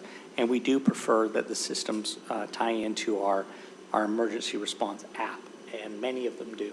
And so that's kind of where we're headed, is to make sure that helps activate the broader system. And Roger, this is your area of expertise. So one of the other requirements is that all classrooms and schools have bleeding control kits. There are a lot of different options out there. Stop the Bleed is the program that's most popular, and they have kits out there. They're requiring 1 kit per classroom. Again, we've received funding from HB 61 grant monies that is going to pay for this, and that includes the purchase of the kits as well as training if we need to pay for training. But currently we have a free option for training, so hopefully that pans out and will be good for that. We are in procurement currently for approximately 3,500 kits. And as I stated, it will require some in-person type training to train staff members, teachers, and whatnot in the use of these kits. That training will occur over the next year as we begin placing those kits. So the timeline on that is that over the next year, we'll have all those kits in place and people trained. That's the hope, yes.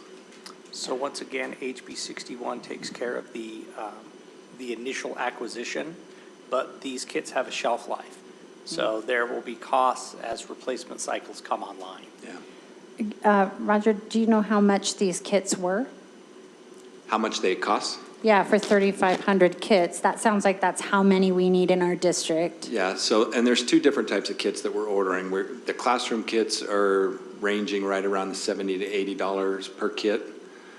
We also are ordering larger kits that we're placing in the large group areas like the cafeterias and some of the other gathering areas that have a larger amount of kits in there, and those are running right around the $400, $450 range each.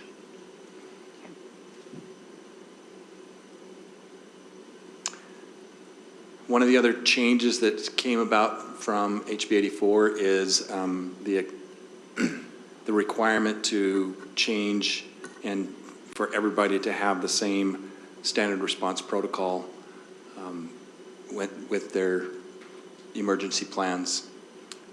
As you can see on the right with the picture there, those are going to be the new emergency protocols.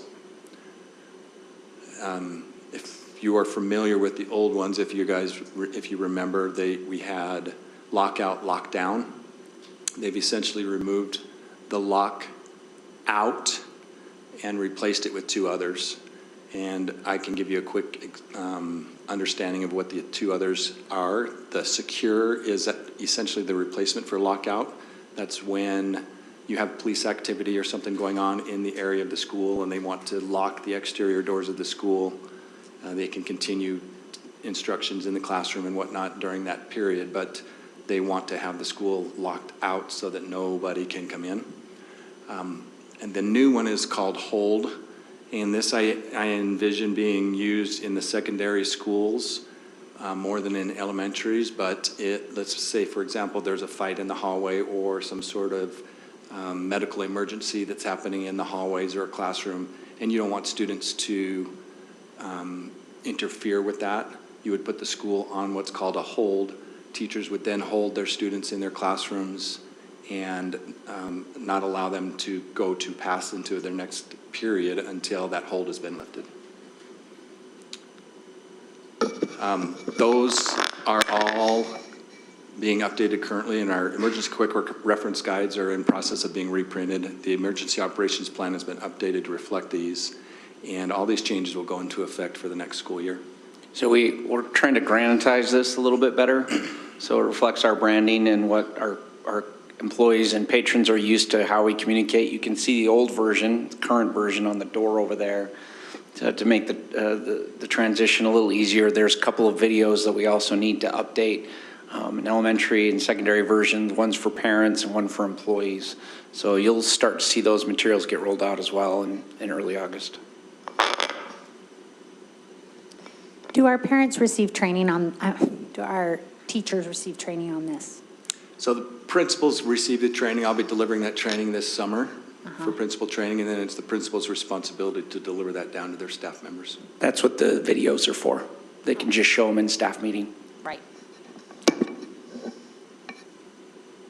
All right, elements of 84 that I'm going to cover. First is the school safety and security director. This is a district level director. LEAs may have personnel who can fulfill this role. This person is responsible for coordinating with the state security chief, the county security chief, and local law enforcement. Participate and train with school safety specialists, school guardians, armed school security guards, and school resource officers. Participate in the district's MDT team and coordinate responses of school safety specialists and those other individuals that I mentioned. Chief? What does MDT stand for? Sorry, am I the only one that doesn't know that? Multidisciplinary team. Awesome, thank you. Madam President, so in this case, where it does say LEAs may have personnel who can fulfill the role, we are fortunate to have the Granite Police Department and Chief Porter here, and the responsibilities outlined per this section of code fit very well in his current job description. It will require more of him, as HB 84 is going to require a lot more of a lot more people. However, this security director, district level director, those responsibilities will rest primarily with Chief Porter. If I could, this is also a great time to identify that in the bullet point, it says a state security chief. So there is a new employee at the state level, and they will have some deputies that their charge is to create, monitor, and advise when it comes to school safety. So a lot of what you will hear later, when we say we're waiting for information, it's going to come from that chief's office. And then the county sheriff also appoints a security chief who ostensibly, and chief, correct me if I get this wrong, ostensibly will review building plans, security measures, et cetera, at a more localized level than the state, and will advise school districts and coordinate even practice responses, et cetera. Again, because Granite is fortunate enough to have a police department, we fulfill a lot of the internal roles and development and drills and practices that maybe some of our sister districts on the Wasatch Front do not. And so I think as the chief and others work with that county sheriff, we already do it. So we're feeling pretty good about how we're going to continue that interaction. Thank you. School safety specialist is another element of 84. Every school will need to designate a school safety specialist. We currently do that now with our school principals. However, the bill states that a school principal cannot be this person. So I have a meeting with district leadership, I believe this week, to discuss that. Where those assignments are going to be made requires these individuals have state-provided training. In the past, these individuals have gotten a yearly stipend of $3,000, and we're confirming with USBE that that is still in effect for upcoming years. So, yes. So this could also be an education support person? It could be, yes. It could be anyone in the school except the principal? Yes. Who's a full-time employee? Maybe Yes. part-time employee? I think the recommendation is a full-time employee. Okay. Correct me if I'm wrong, the verbiage I think is that person has to be on campus anytime school's in session, so a part-time person. No, that's more for the guardian. That's the guardian. This is the right. school safety specialist that helps us create plans, understand schools from a physical perspective, from their ability to support in emergencies, to assess students or other individuals who might become a risk. They also help us understand where some of the physical challenges are in the building and create that plan so we can start to address that. That's really what the safety specialist will be doing. And they also do some outreach in the school as well. They'll help the principals or assistants train staffers when it comes to safety and security. So does that mean it does have to be a full-time employee? The chief was very cautious when he said yes. It's not mandated, but because of the scope of services, they need to be, yes. Just because we have a lot of really involved 29 and a half hour employees, right? That could really, this could be a great Their time job for them. commitment would be too large, and it would take them over the 29 hours. Oh, okay. Yes. Yeah, that's a very fair statement. One question that was asked, so an assistant principal could be this person, the school safety specialist. But our elementaries that share assistant principals, that assistant principal could not be the safety specialist at both schools. So there will, only at one, yes. So there will be cases where we will need to reach beyond administrative staff to fulfill this role. An element of 84 is the school safety needs assessment. This is going to be created for each school. It's going to be conducted by the school safety specialist, the district safety director. This will be reviewed and updated annually. We're waiting for a full scope of work and what the safety assessment exactly looks like. For this year, it will likely look similar to what we did last year, what Roger did last year. So if I could, when we say that it'll look very similar to the district plans created for HB 61, we were one of the few large districts that decided to apply for the HB 61 grant, which required that each individual school have a safety plan for it. So Roger and the school leadership improvement directors and a handful of others did heroic work, heavy lift, and created all those plans. And so until the state security chief augments what the requirements are for the plan, and I do expect that they will get more nuanced as they give more direction and get into their job.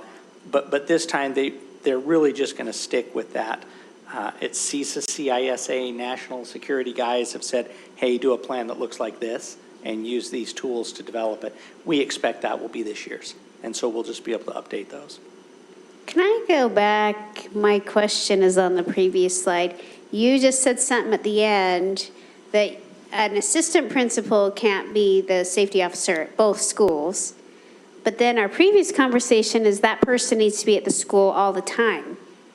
So how can an assistant principal who's only there 2.5 days a week at that school be the safety officer at that school? I think there's a confusion between a school safety specialist and a guardian. No. The first is our part-time principals will not be allowed to do that.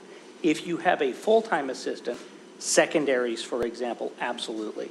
But we'll have to find another full-time for the vast majority Okay, I thought you of our were saying the elementaries. assistants could for one school, and I was like, wait a minute, that's back to your 29. No, that's Am I the only one that drew that conclusion? No, an assistant principal who shares two schools can be at one of the They schools. can? They can, yes. They can't That's be at one. because That was that's the what you said, but clarification. then it's like, well, if they can be there, only being there half the time, why It's not can't a about, parent? it's about what they're paid for, how many hours they're putting in. They're putting in a full-time job anyway, but a 29-hour employee would have to put in extra time above that 29. Right, but if Then there's we like have to say flexibility that let's say a principal can work with them and say, hey, instead of working 29 hours here, we'll allot 4 hours over here. I'm just wondering if there's flexibility. That's all I'm asking, because Julie's right. Some of our aides are just as committed or more committed than some of our full-time employees. So I'm just wondering if the principal has leeway to work with that, give them some hours to do this part of the job. I don't know. Maybe it's just a huge can of worms, but that's where my brain is. Excellent point. It does become a can of worms when it depends upon the categorical pay of that 29-hour. So if they're being paid out of sped money, it's really a challenge to be paid, right? It gets really I see you can't double dip, so I get that. complexities we're trying to avoid. as we Okay, get that's into fair, but thanks for clarifying that, because I was like, that didn't make sense in my head. so. HB 84 is, if anything, it's confusing. The school safety needs assessment, this is the only line item in 84 that actually has a due date. These safety assessments are due in December of this year.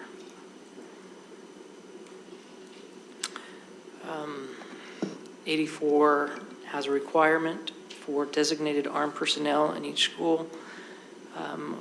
Each school must have one of the following: a school resource officer, a school guardian, or an armed security guard. For secondary schools, if an SRO is out of the building for whatever reason, it would be prudent to have an alternative plan in the MOU with the agency, or to have a backup option such as a guardian or an armed security. Because our SROs, say at our junior highs, are not always at the school, and the bill does require, the law does require that the armed person be on campus, bell to bell.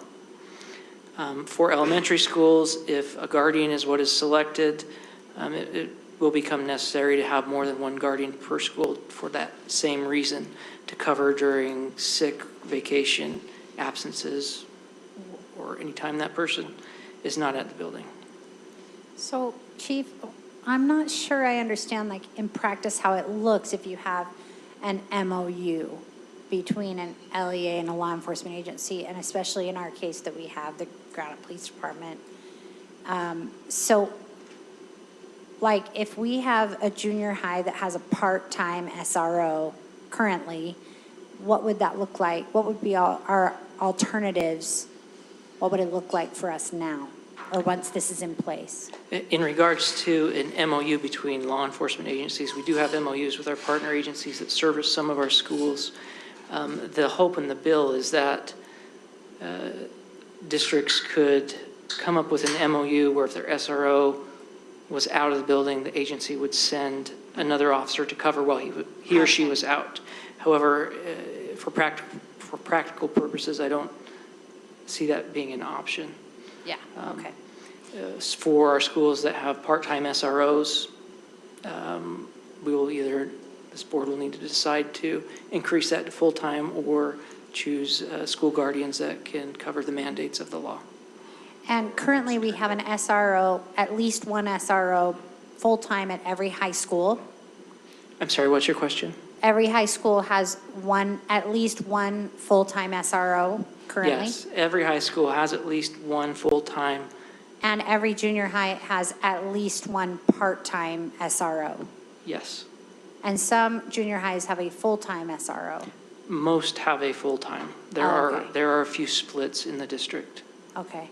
So really, our lack is in a few junior highs, and then all of our elementary schools. We don't have any SROs currently at elementary.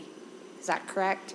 That is correct. But to cover the elements of someone on campus bell to bell, our junior highs that only have one, even a full-time SRO, there's going to need to be a plan to cover for when that officer is off campus, is sick, is dealing with a problem off campus.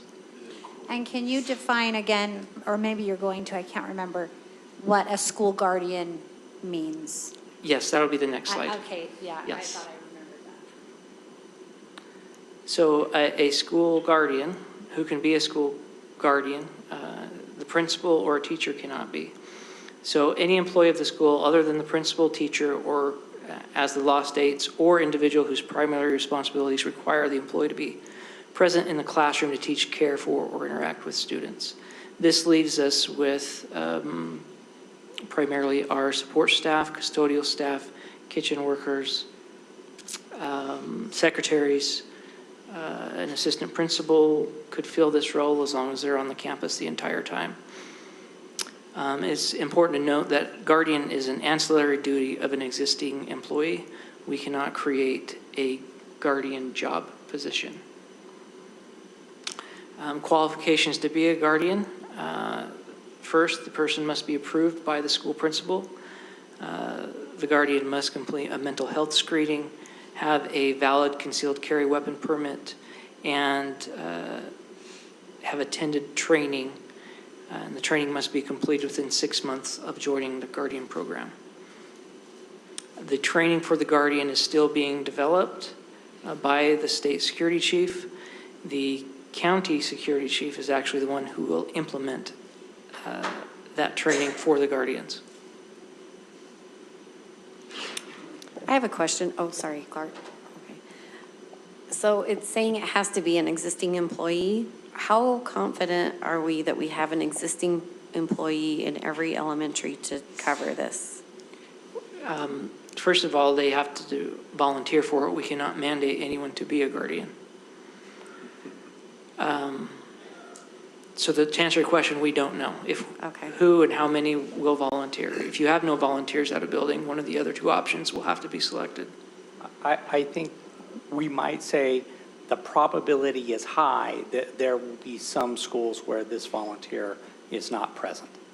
How many that is, we don't know. But I would say the probability is high that we will have several or multiple. At our secondary schools, at what time of the day does the requirement that the guardian be in the building expire? When school is out of session. So at the bell, or 10 minutes after the bell? At the bell. At the bell. The law specifically states while school is in session. Thank you. That's what I was referencing. I apologize for the confusion. This guardian position you mentioned, so an assistant principal can fill it if they're there the whole day. That requirement to be there the whole day, are we going to need to have backups again in those scenarios? An important nuance is someone who is a school safety specialist cannot also be a school guardian unless enrollment at the school is under 350 students. So how does the school guardian, is the school safety officer in charge of the school guardian? No. Or is there any correlation between these two security officers in a school? No, no, there will certainly be some collaboration and training on safety protocols between the two, but Totally separate? totally separate positions. In their own Yes, lane? correct. If a school does not have a volunteer, then what does that mean for us? That means that you need to hire an SRO or hire a armed to hire security someone. company. And is there a due date on this yet? Not yet. Okay. And so do we see the qualifications? I'm sorry, again, are you going to get to what the duties are of this person? The duties, I don't think I specifically outlined it, but the responsibility of the school guardian is to respond to a threat of a violent felony in progress. I guess, and maybe Doug, I don't know if you know this, I'm thinking of myself, and if I wanted to volunteer to be this person, what's my legal obligation to the school? And what if there was a shooter and, you know, and I didn't behave appropriately and None of I that is tried to, but I didn't, and, you know. Right. And none of that's clear. It would, once again, it would go back to our typical responsibilities to act responsibly, not act negligently, and not do nothing. So the responsibilities of the guardian are to do exactly what Chief just outlined, but it's not clear as to how that would be litigated after the fact if somebody questioned the response. So did you just say that the chief responsibility of the guardian is to be qualified? That's basically what the statute requires, and it's qualified to intervene in a situation that Chief described. Yeah, okay. That's what makes this tricky, Julie, is I mean, this conversation just on so many levels blows my mind. And it's not that we don't want our kiddos to be safe, but to expect, an employee who's teaching 1 minute and then has a gun drawn running towards a threat the next, that's a huge expectation. And then to see, does everybody have the same level of training? Because training is great, but then there's also an inherent, I just look at our police department, they're trained and trained and trained and trained and trained and trained, and they're gung-ho about running. When everyone else is running away, they're running to the problem, not running away from the problem. And so I think you're kind of hitting that this is tricky. How could we select a school guardian or hope that the right person steps up for the job in order to keep that school safe. And also, typically the person who chooses school secretary was not thinking that they wanted a job where they put their life on the line. If you become a police officer, you know that's what you're doing. You feel a calling to do that, and that's not necessarily what's happening when you go into the secretarial field. Well, I'll reiterate what Chief said, that no one can be, forced to perform this role. It's a voluntary Yeah, role. I think we're just surmising on whether we'll have volunteers because we're all thinking about the cost. I think, am I right? We're all saying, how many people are going to volunteer for this? And we're looking at our budget and wondering where we're going to find money for this. Julie, can I just add to your comment too? The law does give protections to the school guardians as well through similar laws like the Good Samaritan law. So they are protected in some ways if they do have to act in that position, as long as they're doing it in a way that's not negligent. So they are protected. They have protections under the law, so that somebody can't come back at them later on. And as long as they've completed their training and whatnot, I think, those things are in place. But we have had all of these similar discussions already in many times in our meetings. So just to clarify, that'd be governmental immunity that protects anyone who works for the district, right? That an individual couldn't be held personally liable. Whether the district could be held liable, that's an unknown. That's still an unknown. I just want to put out there too that I feel very uncomfortable with having any school guardians in any of our elementary schools, and I would want to make sure that I had looked at every scenario to pay a security guard first. I mean, I'd rather increase taxes to pay for a security guard than have a school guardian. I just don't feel comfortable with a school guardian. Just putting that out there. There are various alternative plans that we are preparing for this board, cost analysis of different options, including security guards, increasing Granite Police Department, and such options. And I believe the next slide, Don, is yours to talk about funding. Sure, yeah. And this isn't the exhaustive list of options, alternatives, et cetera. We just wanted to provide some level of context, very high level, of what one might expect to debate, discuss, and work on in the coming months as we try and absorb and understand HB 84. There was a fiscal note attached to it, one-time money. Approximately exactly $100 million was outlined as the fiscal note. That's for all schools in the state. If the grant was distributed by percentage of student population, Granite typically would receive around $9 or $10 million of that, less any required indirect costs of the grant. If during the session, Ben said, well, Dawn, and I think Todd, well, Dawn, how much are you going to need? And trying to be somewhat lighthearted, but really thinking in my mind what it could cost, I said, I bet the $100 million would do just fine for us, and that's about it. But at the end of the day, the grant, be it population-based or competitive, is but a small portion of what we would be looking to expend over the next couple of years. Long-term fiscal impact, the capital from fencing, ballistics, panic buttons, et cetera, 15 to 20 million right off the top. And it may not get us through all of our schools at that point in time, especially if we're replacing windows to handle the ballistic film material. A window replacement in an elementary school could easily be $500,000 or $750,000 just on the window replacement, and then you add the ballistic film. Operational, if you were to look at fully staffing all of our schools, we have some estimates ranging at that $6 million mark right now, and the chief is again proofing those through. And then, of course, just the initial staffing setup was probably a couple $1 million more. With all good electronic things, there's an additional licensing fee each year or each 3 years, and we would expect to see ours increase, well over $250,000 to $500,000 in a year just to handle those licensing fees.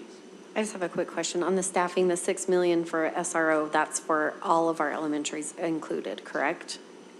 Or is that only to SRO option only for our junior highs that are lacking? And tell me that number. That is an alternative option that covers all of our elementary schools. And it is based on these are very early figures, based on a 9-month contract, a police officer who is SFO certified, that's the first half of the police academy, and who would be paid at a lower rate than a fully certified LEO that we currently employ. So that would cover the elementaries then? Yes. So with that type of officer? Yes, Okay. this alternate option also includes not providing these officers with cars, and not all the equipment our full officers now currently have. Thank you. And what is the staffing? So it says staffing setup. So one-time fees of equipment, firearm, radio, computers, things like that. And then when you're looking at this, so these under long-term fiscal impacts, those are the costs, and then I can subtract from that 9 or 10 million that the HB 84 is affording? You can until, I truly think that as we get information from the state security chief, this is our best guess. Yeah. As they start to fill out the requirements, these costs will only do one thing, and that's go up. So I think the best picture here is, here's your starting point. As we learn more, it will increase, but we need to continue the dialogue, research, and understand more of where we're headed. But these are just meant as, from today's vantage point, we will come up very, very short on any funding opportunities that HB 84 has to offer. So under capital usage, the 15 to 20 million that we're estimating is a one-time, is basically one-time and then upkeep. Yeah. Correct? The 6 million annually, that's ongoing. The staffing setup, that's one-time. No, you'll have to always do replacement cycles on everything, right? So But it's one time, maybe in 5 years, you'll go through another million or two, and then another 5 years, $1 million or $2 million. There's nothing that we have here that's a one-time expense. It always cycles. But it would recycle over time at that Correct. point, and you're not paying 2 million every year. Correct, yeah. You're Plan spend paying it 2 out. million over 5 years. The first year, you would pay $2 And then- million upfront. Yeah. And then the licensing, that's annually. Okay.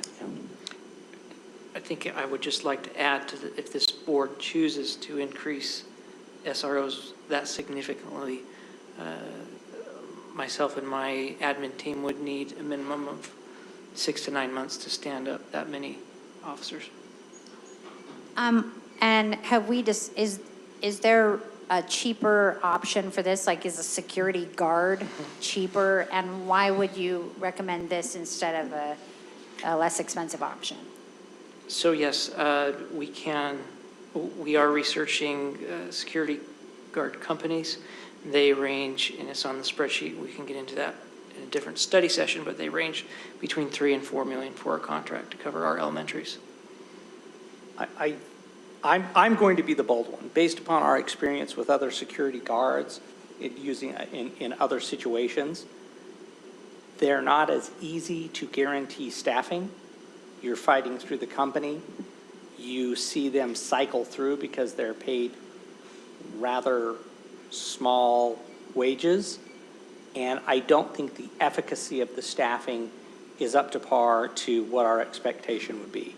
I would expect that we certainly would have many vacancies and would fail to fulfill state obligations of constant staffing.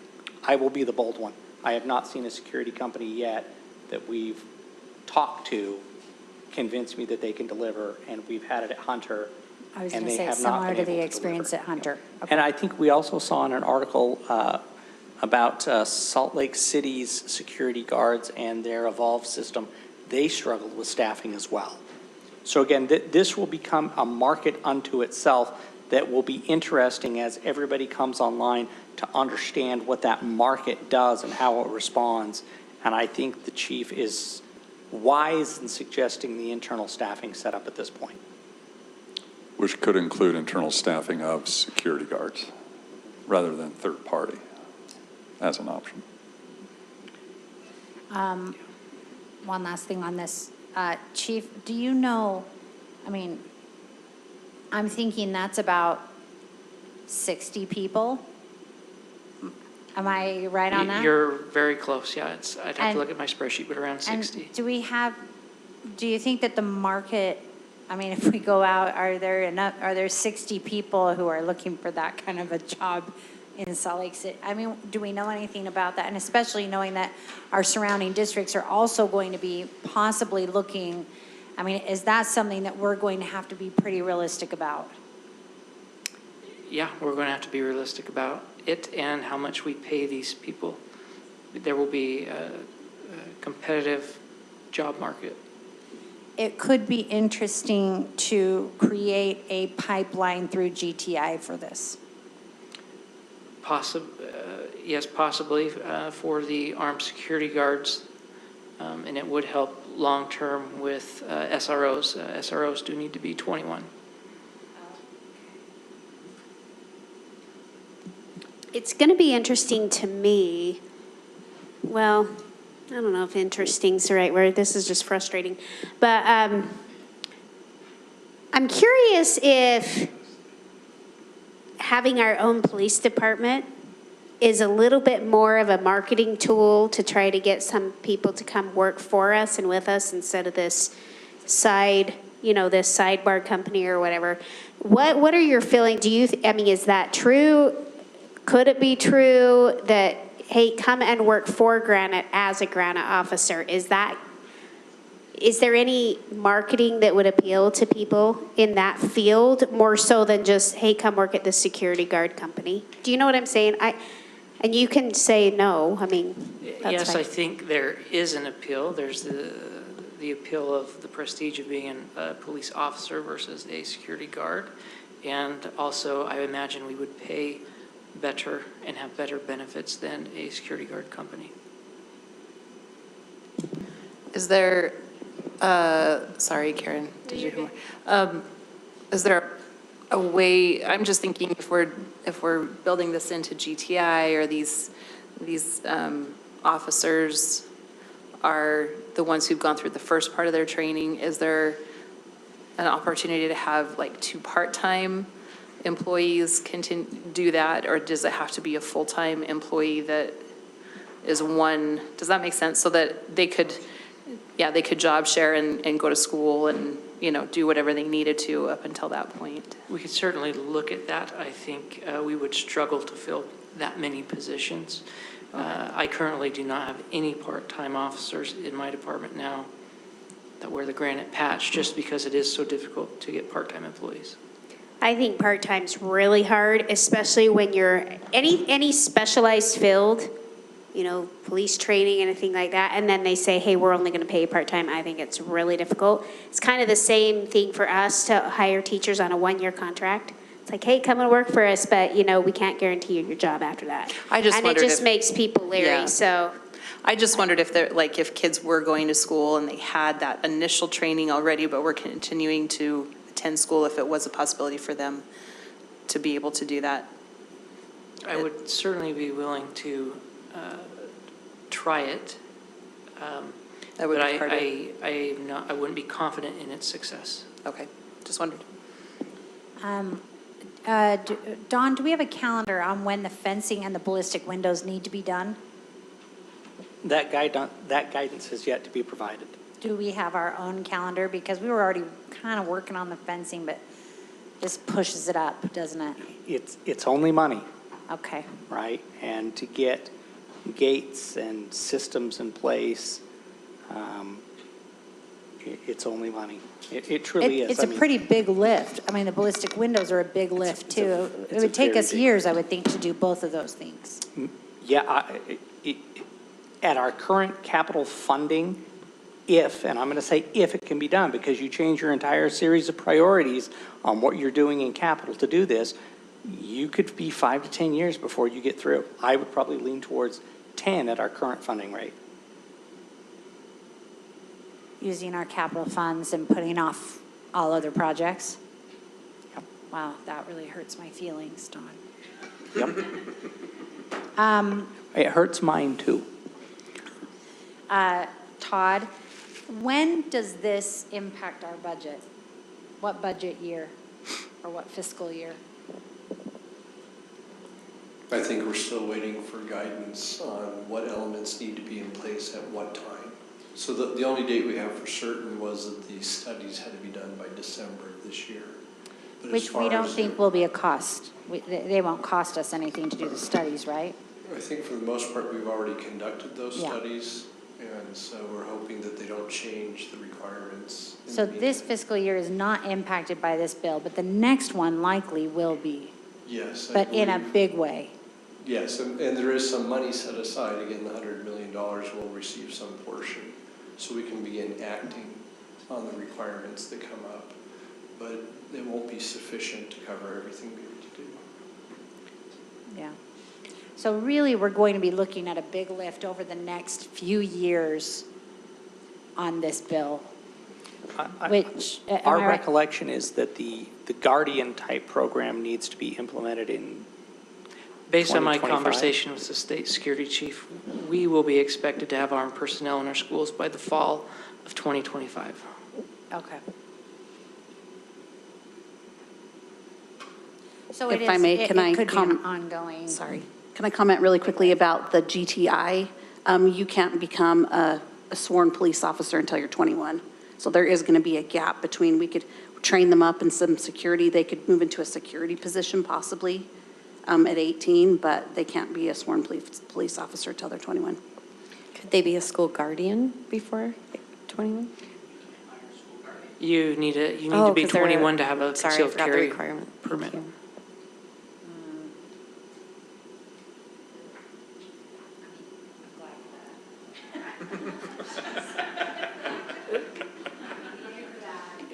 And to the soup's point, there are some elements of the law that specifically say that a security guard is through a contracted company, and we would need to nuance that if we were going to hire our own security guards. It could be Granite School District, security guard company. I expected, and I've had some conversations with the sponsor on this, particularly after we commented on a news story that this was going to be an expensive bill to implement, and offered to come and show them some of the nuances on our budget. But I'm hoping that we can start to initiate some conversations about enhancements or modifications and additional funding for this. Once we have a good idea what the mandates are, what the guidance is, and what the bottom line looks like. So you think there is a chance to receive additional funding if we, I think if we do our stars align? homework and we have the guidance in hand, I mean, that I'm doing basic math on a school guardian program and it comes up to $6 million, right? Yeah. I mean, this is expensive. We need, and that's ongoing, right? So, I mean, Don and I were in the hall today trying to figure out, what that looks like. And we need some more information. We need to do some more homework and make sure we have our numbers lined up and that we understand what the expectations are. And then we will, and I want to compliment the sponsor. He's been open in the past, and I hope he will be open to some of those conversations again. But I do think that this is a great one. If you talk to a legislator, this is a really good one to talk about because there's the opportunity to ask for more support, financial support from them, and especially in light of eliminating school fees and their concerns about other capital needs like unreinforced masonry, which Granite has the highest need for that replacement in the state. We have a lot of things that kind of are going to not be taken care of if we got to do this, right? So we got to make sure that we're talking with the people who represent us because I think they can help us. I think they want to help us. I really do.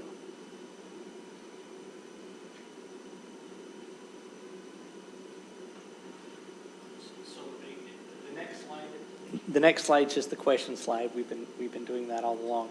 Again, we just wanted to give you a heads up.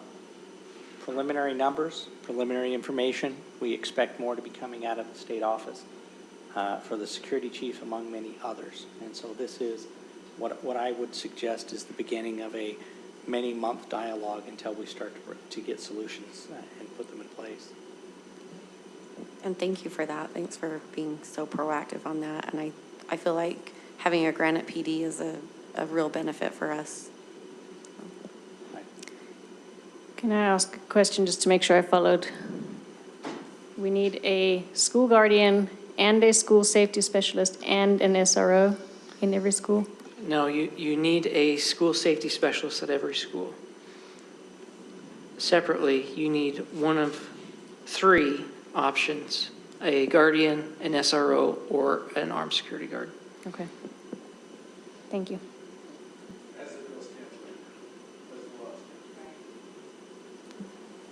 Thank you so much for this presentation. I've been like chomping at the bit to get this, and it's so helpful to have it really lined up like this. Really great presentation. Thank you. Thank you, and thank you for your support. Thank you. Thanks for both of you being here. Appreciate it. We have on our agenda executive session as needed. We were saving that just in case anything came up in connection with security that we would need to talk about in closed session. I believe we're okay so far. The only other thing was that we do have some updates from our negotiations with GESPA, right? So it could be a very quick closed session, and that's what we would recommend, to just go into closed session for the purpose of negotiation. So if everyone is amenable to that, I will entertain a motion as such. I move that we go into closed session for negotiations.